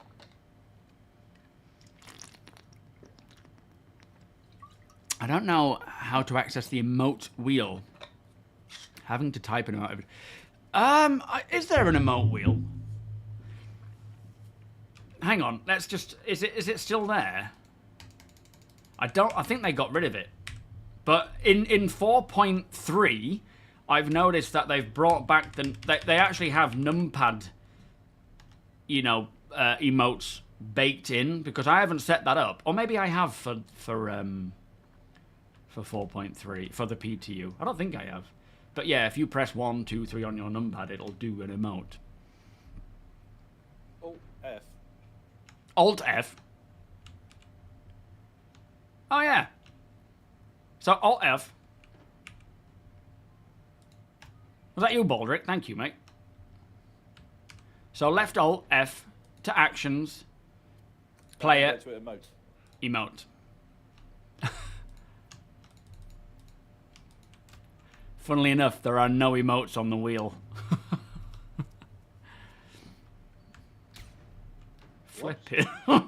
Man down. I almost hit your foot. Yeah, that's just the recent stuff. After you've pulled the wheel up, personal and thoughts, then go to actions and you can select emotes, and then go in and blah blah. But they're not there though. That's what I mean. Yeah, but if you go to the emotes section in player actions, Baldric, there's actually no emotes in the wheel. It's a bug in 4.2. I think it sounds like it's a bug for this patch. Mine are. Are they? What?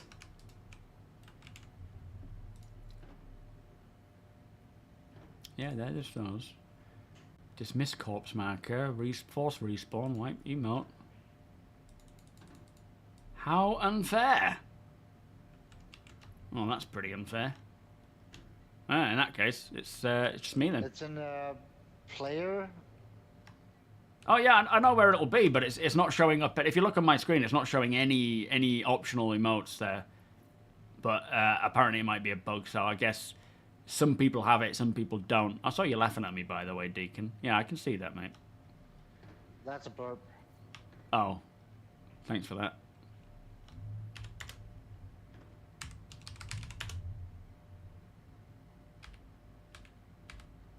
Did that not work? Nope, not working.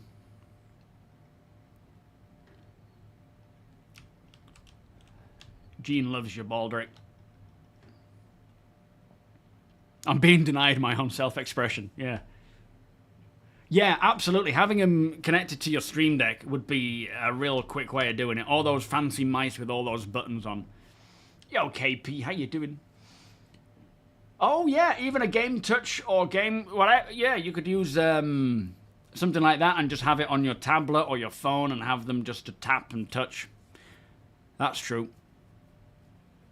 But yeah, I'm sure they'll bring them back again. I'll definitely use those more when, you know, when there's...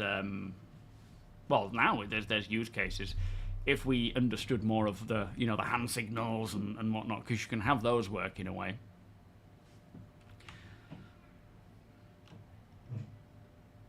Must be something personal. It wouldn't surprise me, Peanut. I am emoteless, you know. Sometimes emotes are there and sometimes they aren't. Tough. Yeah, they'll eventually get them working more consistently, and then you can choose which ones you want to bind to what emote.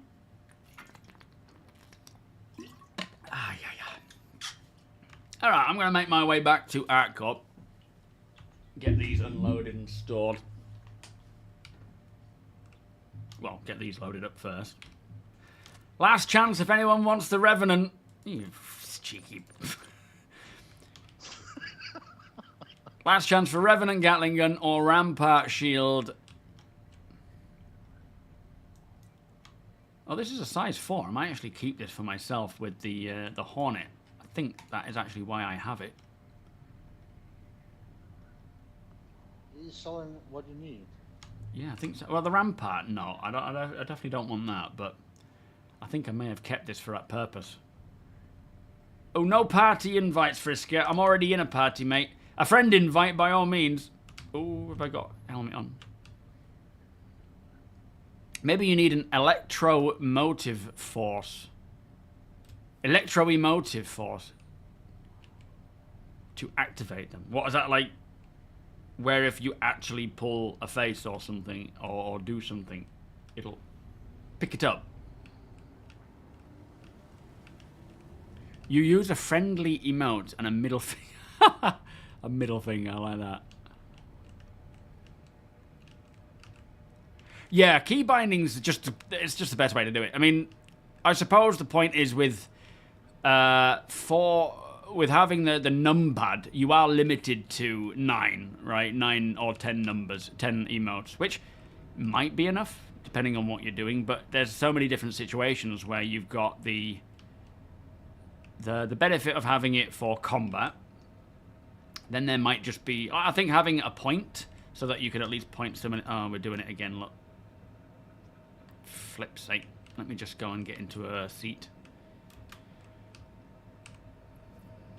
I don't know why it does this. Whoop. Bit too far. Yo, Mod, how you doing? Welcome. Yeah, but I'm wondering if as more emotes come around, I can't think of what would be useful or what would come out, but there's definitely a select amount of emotes that are very useful right now. But as we get more and more, there may be more that are required.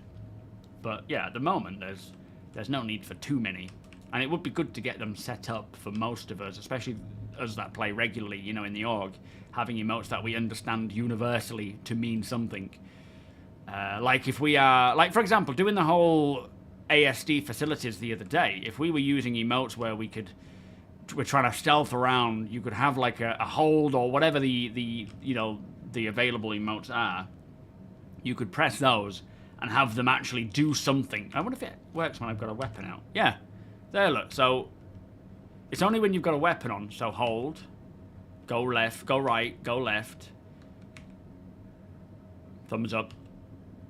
Go forwards. Thumbs down. Oh, that's it. So there's those 6. You go right. Left. Other left. Hold. It's kind of cool. Like actually getting into the you know, to the point where we can use those effectively as a group will be quite fun.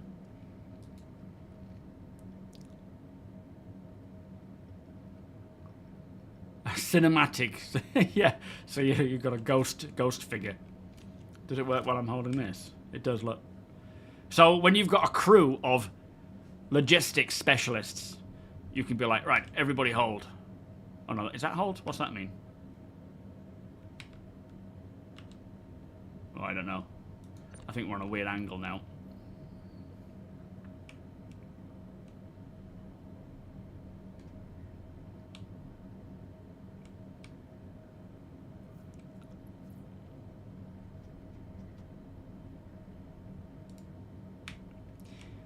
Excellent. Right, let me go get my rampart.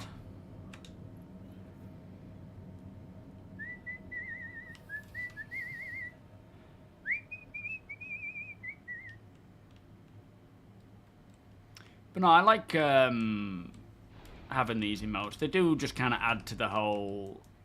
There's use cases for them. But, yeah, mostly combat stealth more than anything else.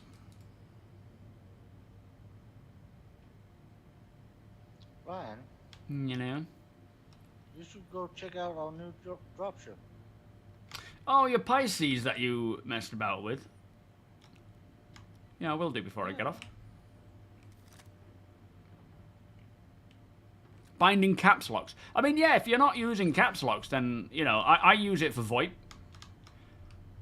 But it's up to you, isn't it? Entirely. You can bind them to anything you want. I wanted to use Drake chairs, but only those little kitchen stools worked. I like how you're actually tidying up, ready for tomorrow. Like, the amount of work you put into this stuff is huge. I don't think people realise that. He spends hours sorting these things out for the org, for the stream and so forth. Yeah, they're numpad ones, Gene. They only work when you're holding something like a weapon or a tool. If you don't have them, if you're not holding a weapon or a tool like I am now, they won't work. And if you're tractoring, they stop working if you drop an item. You drop an item basically when you're doing it, as it showed there.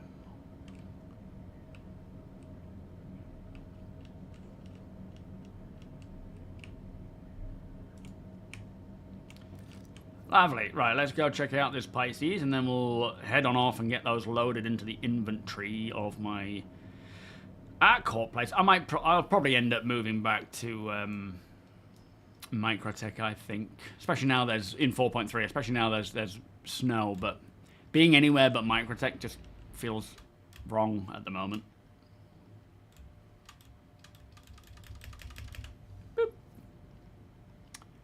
Yeah, I think sitting down on those seats is what's causing the physics to disappear.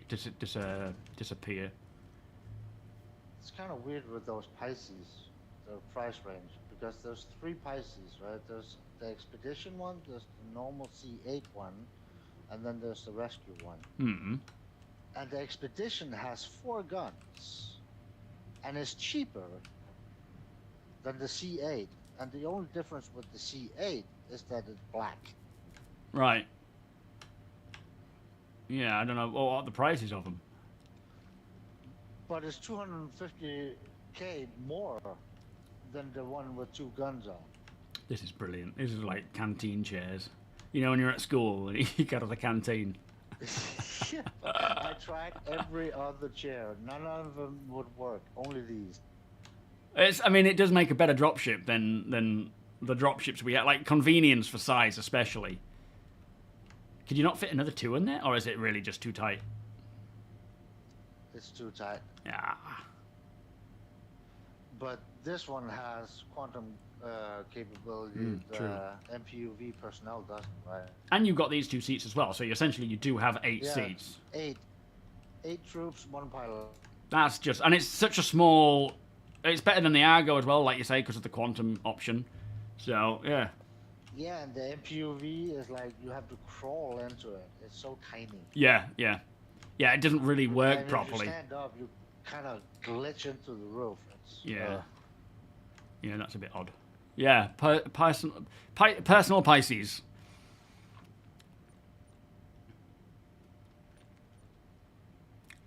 Yeah, and the snow though. The snow's there now. But no, I think that the only downside of spawning at a new Babbage is everybody tends to choose that same spot. So it does get a little bit less performant. It's can be more glitchy with things like trams and whatnot. Right, I'm heading back to ArtCorp, everyone. Thank you so much for hanging out and all the trades. Much appreciated. Thank you as always, Deacon. Safe travels. Thanks. Yeah, Deacon's mind is like a line graph that's going going down. I need to get a drink actually. But yeah, the one of the fixes I believe for 4.3, the latest patch, not the one that's coming out today, but the previous one, is how snow had the rain sound effect. Now they have. It sounds like they're actually bringing the actual snow sound effect, which I haven't heard yet. How much AUC have I got? 1.6 mil. I did have 1.9, but we have purchased a few little bits here and there. Yeah, it was just a Pisces with 6 of those chairs you can buy from the little shops.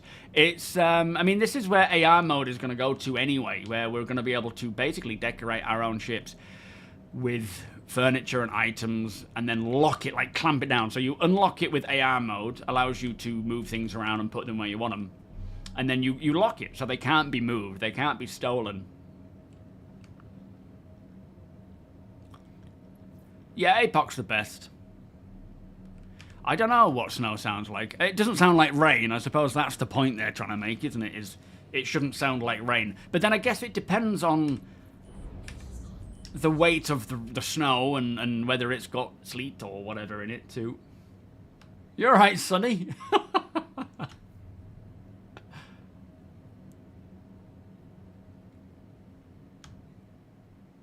Was that you EVAing there? Oh no, you're piloting. Oh, I don't know if the Cutlass Steel will ever be worth it. That's a big question. Alright, I'm going to ArtCorp. Back to my home base. Unload all this stuff before the end of the stream. I don't know if Sweetheart's going to make it in time for me to guide him, unfortunately. Oop. Watch out, Sonny. I'm manoeuvring. Might get a bit sketchy.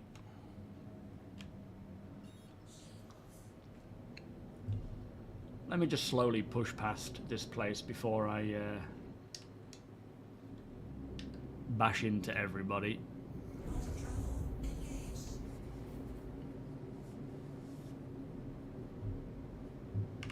Right, on we go. But then we got some decent gear there. Can I confirm what? No, I am streaming on Monday. So I'm streaming on Monday. I'm not streaming on Wednesday and Friday next week. So Monday, yes. Wednesday, Friday, no. I was going to get up and do the emotes, but it's not worth risking falling out of the ship and losing everything I've literally just bought. Oh, you can't caps lock as a modifier. Okay, well that that stops you from doing that then. Yeah, Deacon's been mad for years.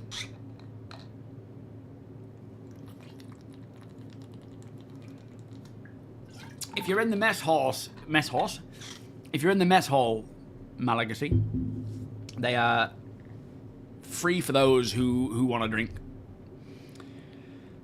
I would imagine the sound of snow is like, well, yeah, crunching, I suppose. But I think it's more a case of, like, I don't think with 4.3, snow will accumulate. Like, they don't have that bio-accumulation yet for snow, I don't think so. So I don't think you're going to hear that crunchiness. In Microtech, maybe, because it already has snow there, and they may have already put that in. Oh, thank you, Frisky. You don't need to send me any cash, mate. That's very kind of you, but you don't need to do that. Just making it rain. But yeah, eventually, it'll all make sense. It'll crunch, it'll accumulate, it'll impact your systems like it does weapons.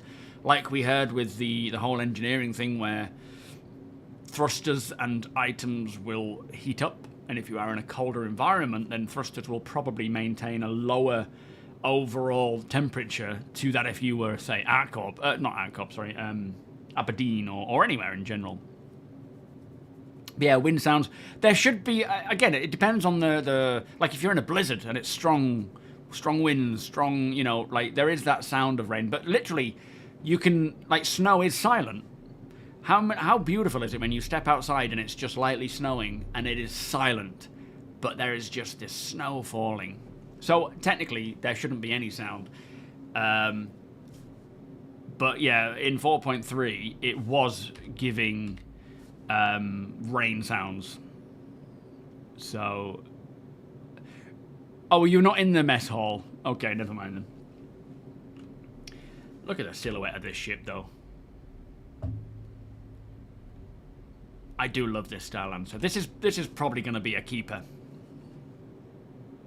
Sure thing, Gene. You have a good one, my friend. Catch you next time. Oh, bless you, Frisker. That is very kind, mate. I will probably send it to the org bank. Get it included in there. What we tend to do a lot of the time with the org is... so if you are a member of the org, or if you're thinking of it, or not sure if you want to, or whatever, when we do these org meets and gatherings, you are more than welcome to get paid. If you want... And I often, you know, when I'm playing with the org, I want paying because I need to pay for my ships and things. So oftentimes I will get paid. If you keep an eye on Discord, whenever there's been an event, be that a mining event, a salvaging event, or anything, Deacon or whoever's organised it will put up a... you know, do you want to be paid? Emote with this icon, this emote for yes, or this one for no. And whoever puts yes will get paid. Once things have been sold and processed, you know, like if we had a lot of mining or that needs to be refined first before we pay out. Like, we don't pay out beforehand. You get paid once things have been processed and sold. Some people choose to just donate it to the org bank. Deacon is in control of that. There's, I don't know how much we're up to now, but a few tens of millions. And that's there for those who might need it for, you know, in the org, they might need repairs or something to help. So it's there to, and it's also there to pay for the interest, to pay for any org operations. Like, for example, on the PTU, not that it matters because it's the PTU, but I know Josh, not donated, but provided the Starlands attack for our job. Now, if that was the PU, we would pay him his fuel costs, his repair costs, and so forth. And hopefully, as we get more systems to track and properly... Like, right now, it's just basically...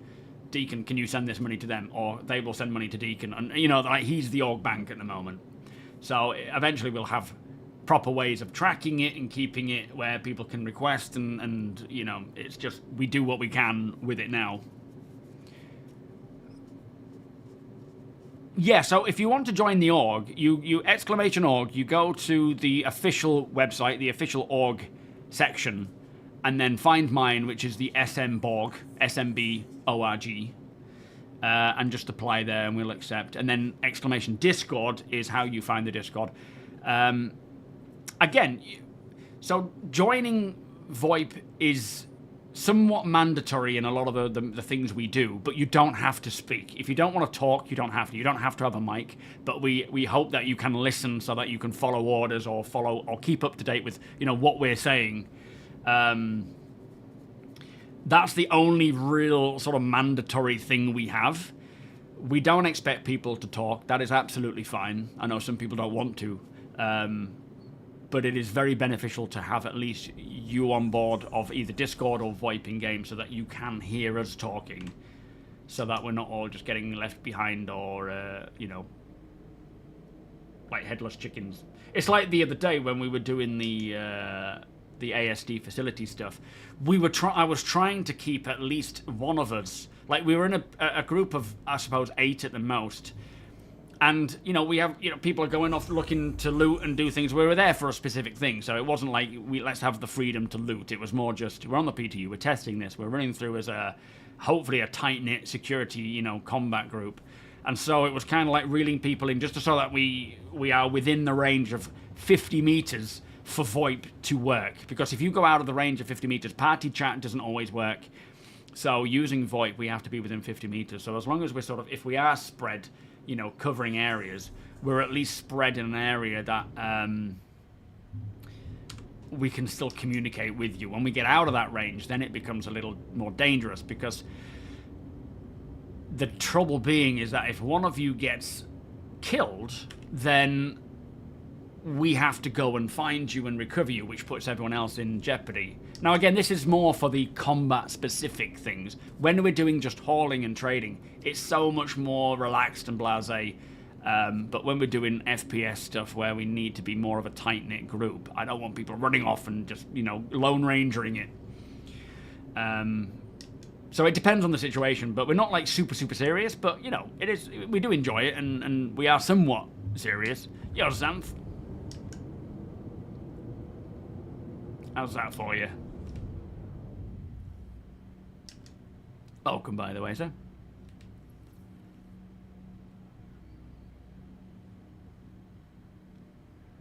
And my hangar is over there. Lovely. Oh. Flipping.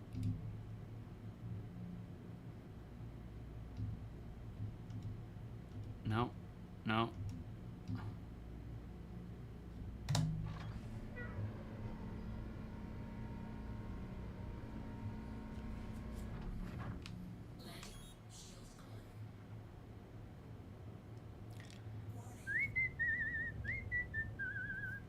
Oh, there they are. We have interiors again. It's just warning me about. It doesn't specify what the warning is. It's just, you know, be aware something is happening. It's so obviously I still want things to be fun, and with it being PTU, I'm not expecting, you know, perfect mil sim.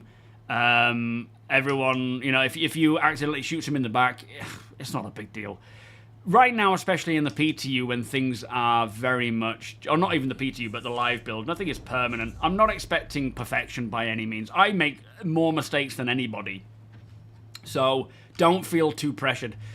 In certain circumstances, like what we were doing the other day, ideally we'll stick together, we will communicate, we will work together and keep each other safe. But I want it to be fun still. So I don't want anyone to feel super pressured into, you know, oh my god, if I make a mistake, I'm going to be kicked from the org. That is not going to happen. It's, you know, we're all in this together. But yeah, definitely fun over milsim. But some circumstances require a bit more communication, coordination. I don't want to use the term seriousness, because it's not necessarily about being serious, but it is about just working together. When we're doing like things where, you know, we could get shot, and it's I don't want like people just running off unless we have secured the area first and foremost. Like that will always be the case, where if we go into a place where there could be threats, once we've secured the area and we can say, right, go about looting, you know, fill your boots as such, then go for it. But it's always about making sure that we are all safe. But at the end of the day, it is a game, right? It is a game. I don't want it to be to the point where you are stressed out because you might accidentally make a mistake. I make so many mistakes. The other day, we were doing a trade meet, and I hopped in APOC's tank, and sat in the seat, as we were driving around the Idris, and then I accidentally fired at the Idris and ended up having all of APOC's ground vehicles and other vehicles just being shot at by the PDCs. And I feel like such an idiot, and it must be so annoying when people do that, but we all do it, right? Well, I do anyway. So it's just follow that link to the SM Borg, and then oh, I've got in the wrong place here, haven't I? And then apply, and I'll accept. You don't need to, you know, say anything specific. I'll see your names anyway. I'll know who you are. But yeah, it's. I don't want it to be super serious. I don't want it to be just calamity. You know, it's kind of like what I consider to be a good mix. I don't want to be trolled by my own org mates in a stupid way. You know, we're respectful of each other. We have a good time, but we're not like super serious. And I'm sure everyone has a bit of a variation to what they consider that to be, but, you know, I'll tell you if I... And again, I would always be like, you know, you're acting like a tool, just stop it, or whatever, rather than, you know, having a big old problem with someone.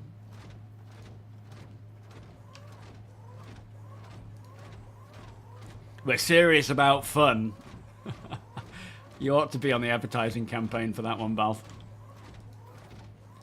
I don't mean like you can't like take the mic and have fun and whatnot. You know, when I say don't troll me, I don't mean like you know, don't have fun with it. It's just I guess it's hard to explain. Wingard, thank you so much for the follow, my friend.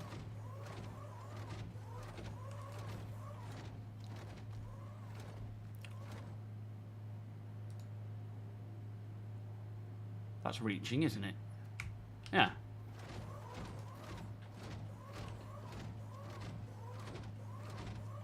Oh, there we go.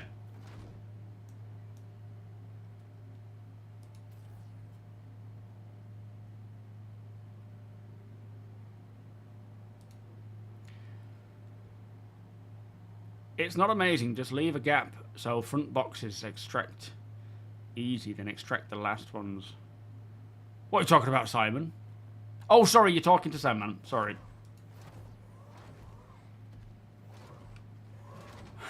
You're amused watching me clean up my hangar.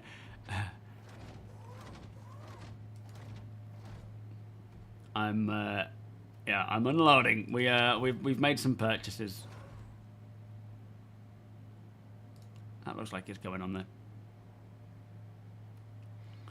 I think as soon as your fun is ruining someone else's fun, that's that's the best way to put it, Mighty. As long as we're respectful of each other, like that's the big thing with the org. It's respect, right? I wouldn't treat anyone how I wouldn't expect to be treated. We are respectful. We have fun. You know, we're kind. We're honourable. And if anybody isn't, then there's a problem there, because that's just common decency, right? Well, I mean, that's the thing. I get trolled by you lot all the time, and I kind of expect it, to be honest. But I troll you guys as well. It's just how it goes. Well, yeah, when Binks is around, all that goes to pot. So, you know, it is just what it is. Good old Binks. And we have a lot of banter, you know, we take the mick out. It's a bit like hanging out in the pub. It's just, it's all light-hearted fun, but making sure that the job gets done, you know. Lovely job, there we go. Right, let me close her up.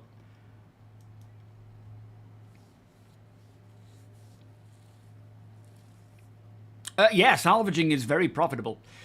I mean, RMC, CMC, you can sell that for quite a decent price. Aside from that, scavenging things and bringing them to places like this. Like most of the weapons that we're buying, I don't think you can sell to shops for much of a profit. Some of them don't accept the weapons. some of them that they do, they're not really worth much, but players will buy them. The only downside is, right now, with this whole a patch every month almost, and the LTP problem where anything you buy or salvage could go missing, it does kind of make buying things from other people for a lot of money, you know, like the NDBs or the add-ons, it makes them a little less worthwhile. I need to go and get a drink. Hang on. Because they could just go missing the next patch. So a lot of people aren't really interested in upgrading their ships. But for me, if I buy all this stuff, upgrade my ship, and then use that ship for escorting, you know, org members or whatever, then I'm happy to do that, and then buy it the next patch again. Do I have anything? Thank you so much for the donation there. Let me just check who that is without sounding your real name. Ivenic, not for the PC, for throat medicine. Thank you so much, my friend. Does that include cider? I mean, that surely counts as throat medicine, right? Thank you so much for the donation, Ivenic. Very much appreciated, mate. Beers and Paddy, and cheers to you, sir. Right, where's this ship? I need to start doing some giveaways just to get rid of this flipping lengthy ASOP terminal.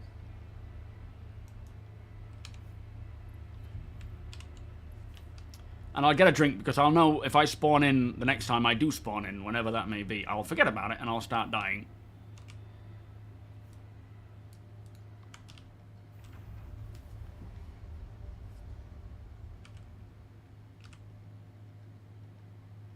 Oh, the raft is a good one. Yeah, the raft is a real good one to go for right now. Have you noticed that some locations where you would sell RMC now have a full message, so you can't sell there? So perhaps some economic updates test. It could be. Yeah, it would be nice if they outlined all the things they're doing, especially on the economy, so that we can kind of see or get an idea as to what it means, but I guess...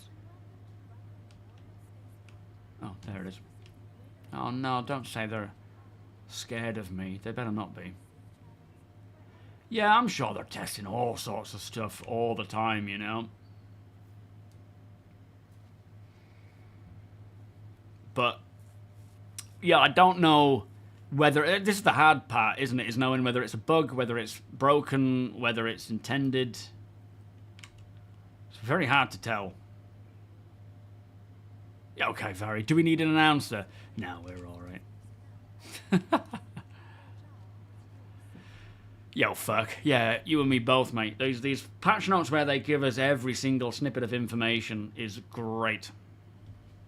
Rather than having to search for it outside of the huge.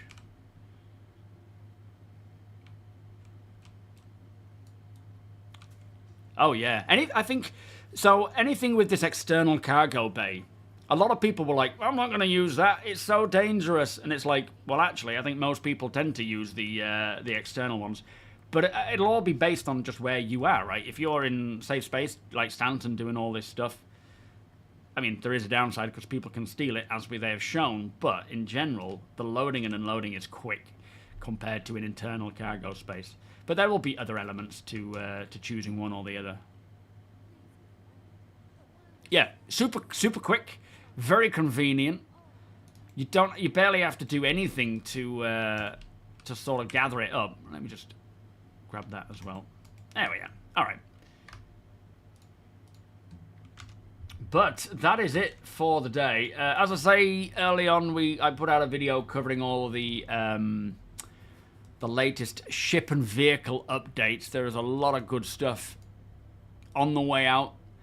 I will be working on a video probably for Sunday. While I'm still writing the monthly report, I will be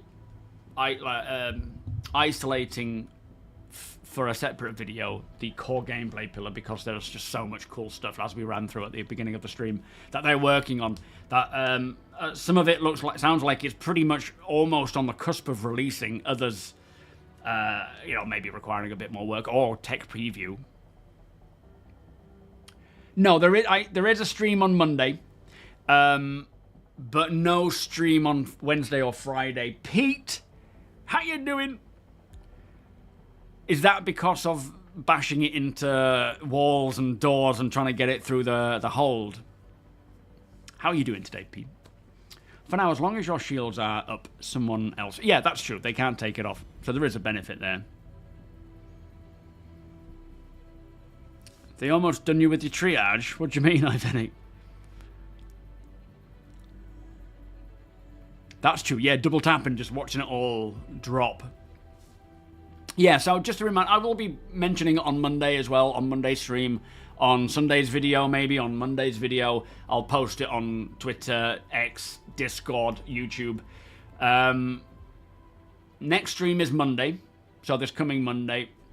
Then there will not be another stream until the Monday after that, because I've got family things happening on the Wednesday and the Friday. And unfortunately, they get set days off. I can obviously chop and change, so it's just the way it is, I'm afraid. But it'd be nice to see them all. It's been a while. So elevators, there is a lot of fixes coming in with 4.34. Are we talking freight elevators, or are we talking just location elevators? No, in either way, 4.3 is bringing some good freight elevator fixes. They're also rolling out freight elevator fixes within 4.2.1. They're not done yet, so they'll be coming out. But yeah, just general elevators in locations. That's coming. A proper fix for that will be with the transport refactor. Do you know, I think the Apollo will be a 4.3.1 release, personally. Absolutely, Nalib. Absolutely, mate. Welcome, by the way. Anyway, thank you for the donations, guys. Thank you for the subs, the resubs, the comments, the jumping in game and joining us. That didn't sound like it came out right. The lurkers, your viewership, both here, YouTube, everywhere. It is much appreciated. OnlyFans, I really appreciate it. I will be, again, streaming again on Monday. No stream Wednesday or Friday. But, who have we got? Spooner, Thigelian, or Space Tomato? Well, Space Tomato raided me the other day, in fact. That was on Wednesday, I think. So we'll send it Space Tomato's way. We'll return the favour. Return the flavour. I don't think there's anything else happening. Oh, well, there is a 4.3 build coming to the PTU tonight. I don't know what it's going to involve or what's on it. But that'll be in the PTU for quite a while.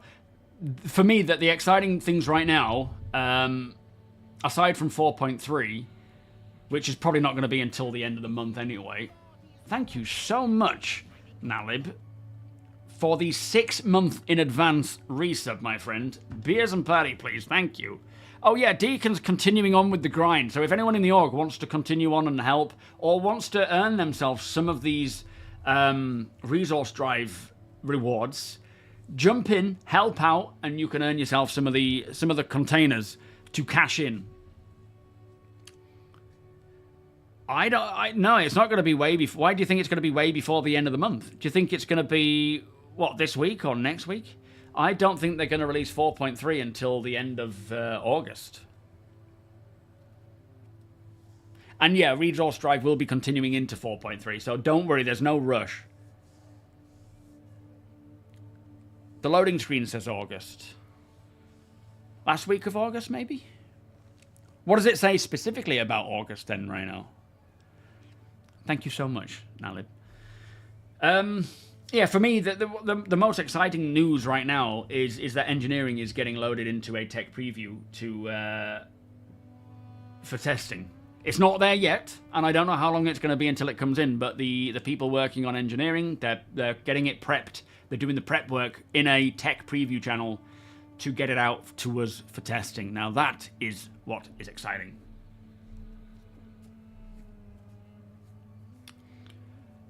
I did thank for the donations. I said, thank you, Frisker. Do you remember?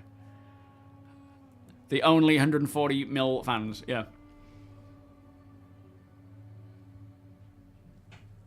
Well, I mean, yeah, it's going to launch in 4.3. Sorry, in August. But I think it's going to launch towards the end of August. I mean, I could be wrong. It could be, you know, midway through.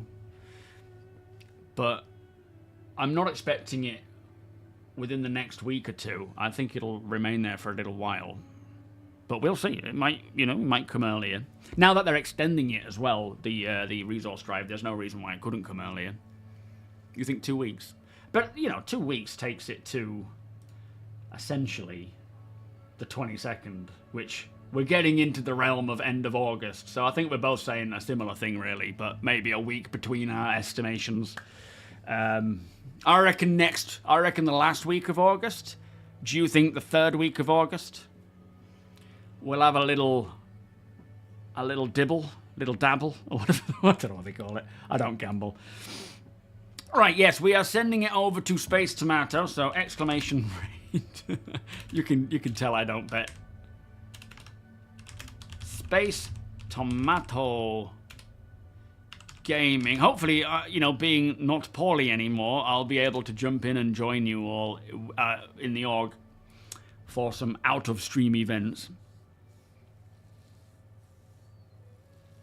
Well, I think they will add more. There's a lot of polish and things they want to do, but I don't think in terms of content we're not going to see much more. Oh, Joshua. Yeah, if anyone's buying anything from Impound... wanting some money off. I mean, if you are skeptical at all, don't buy from Impound.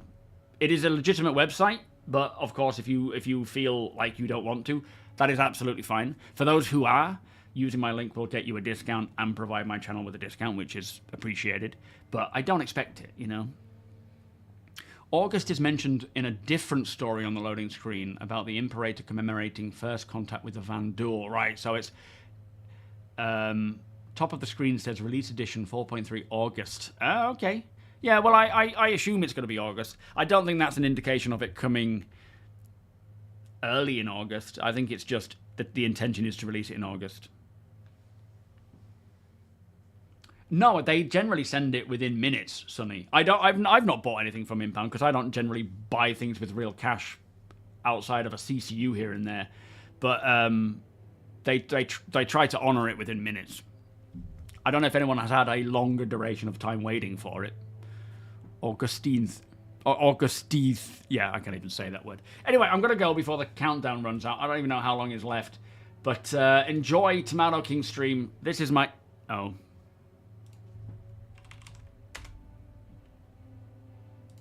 I think we've gone.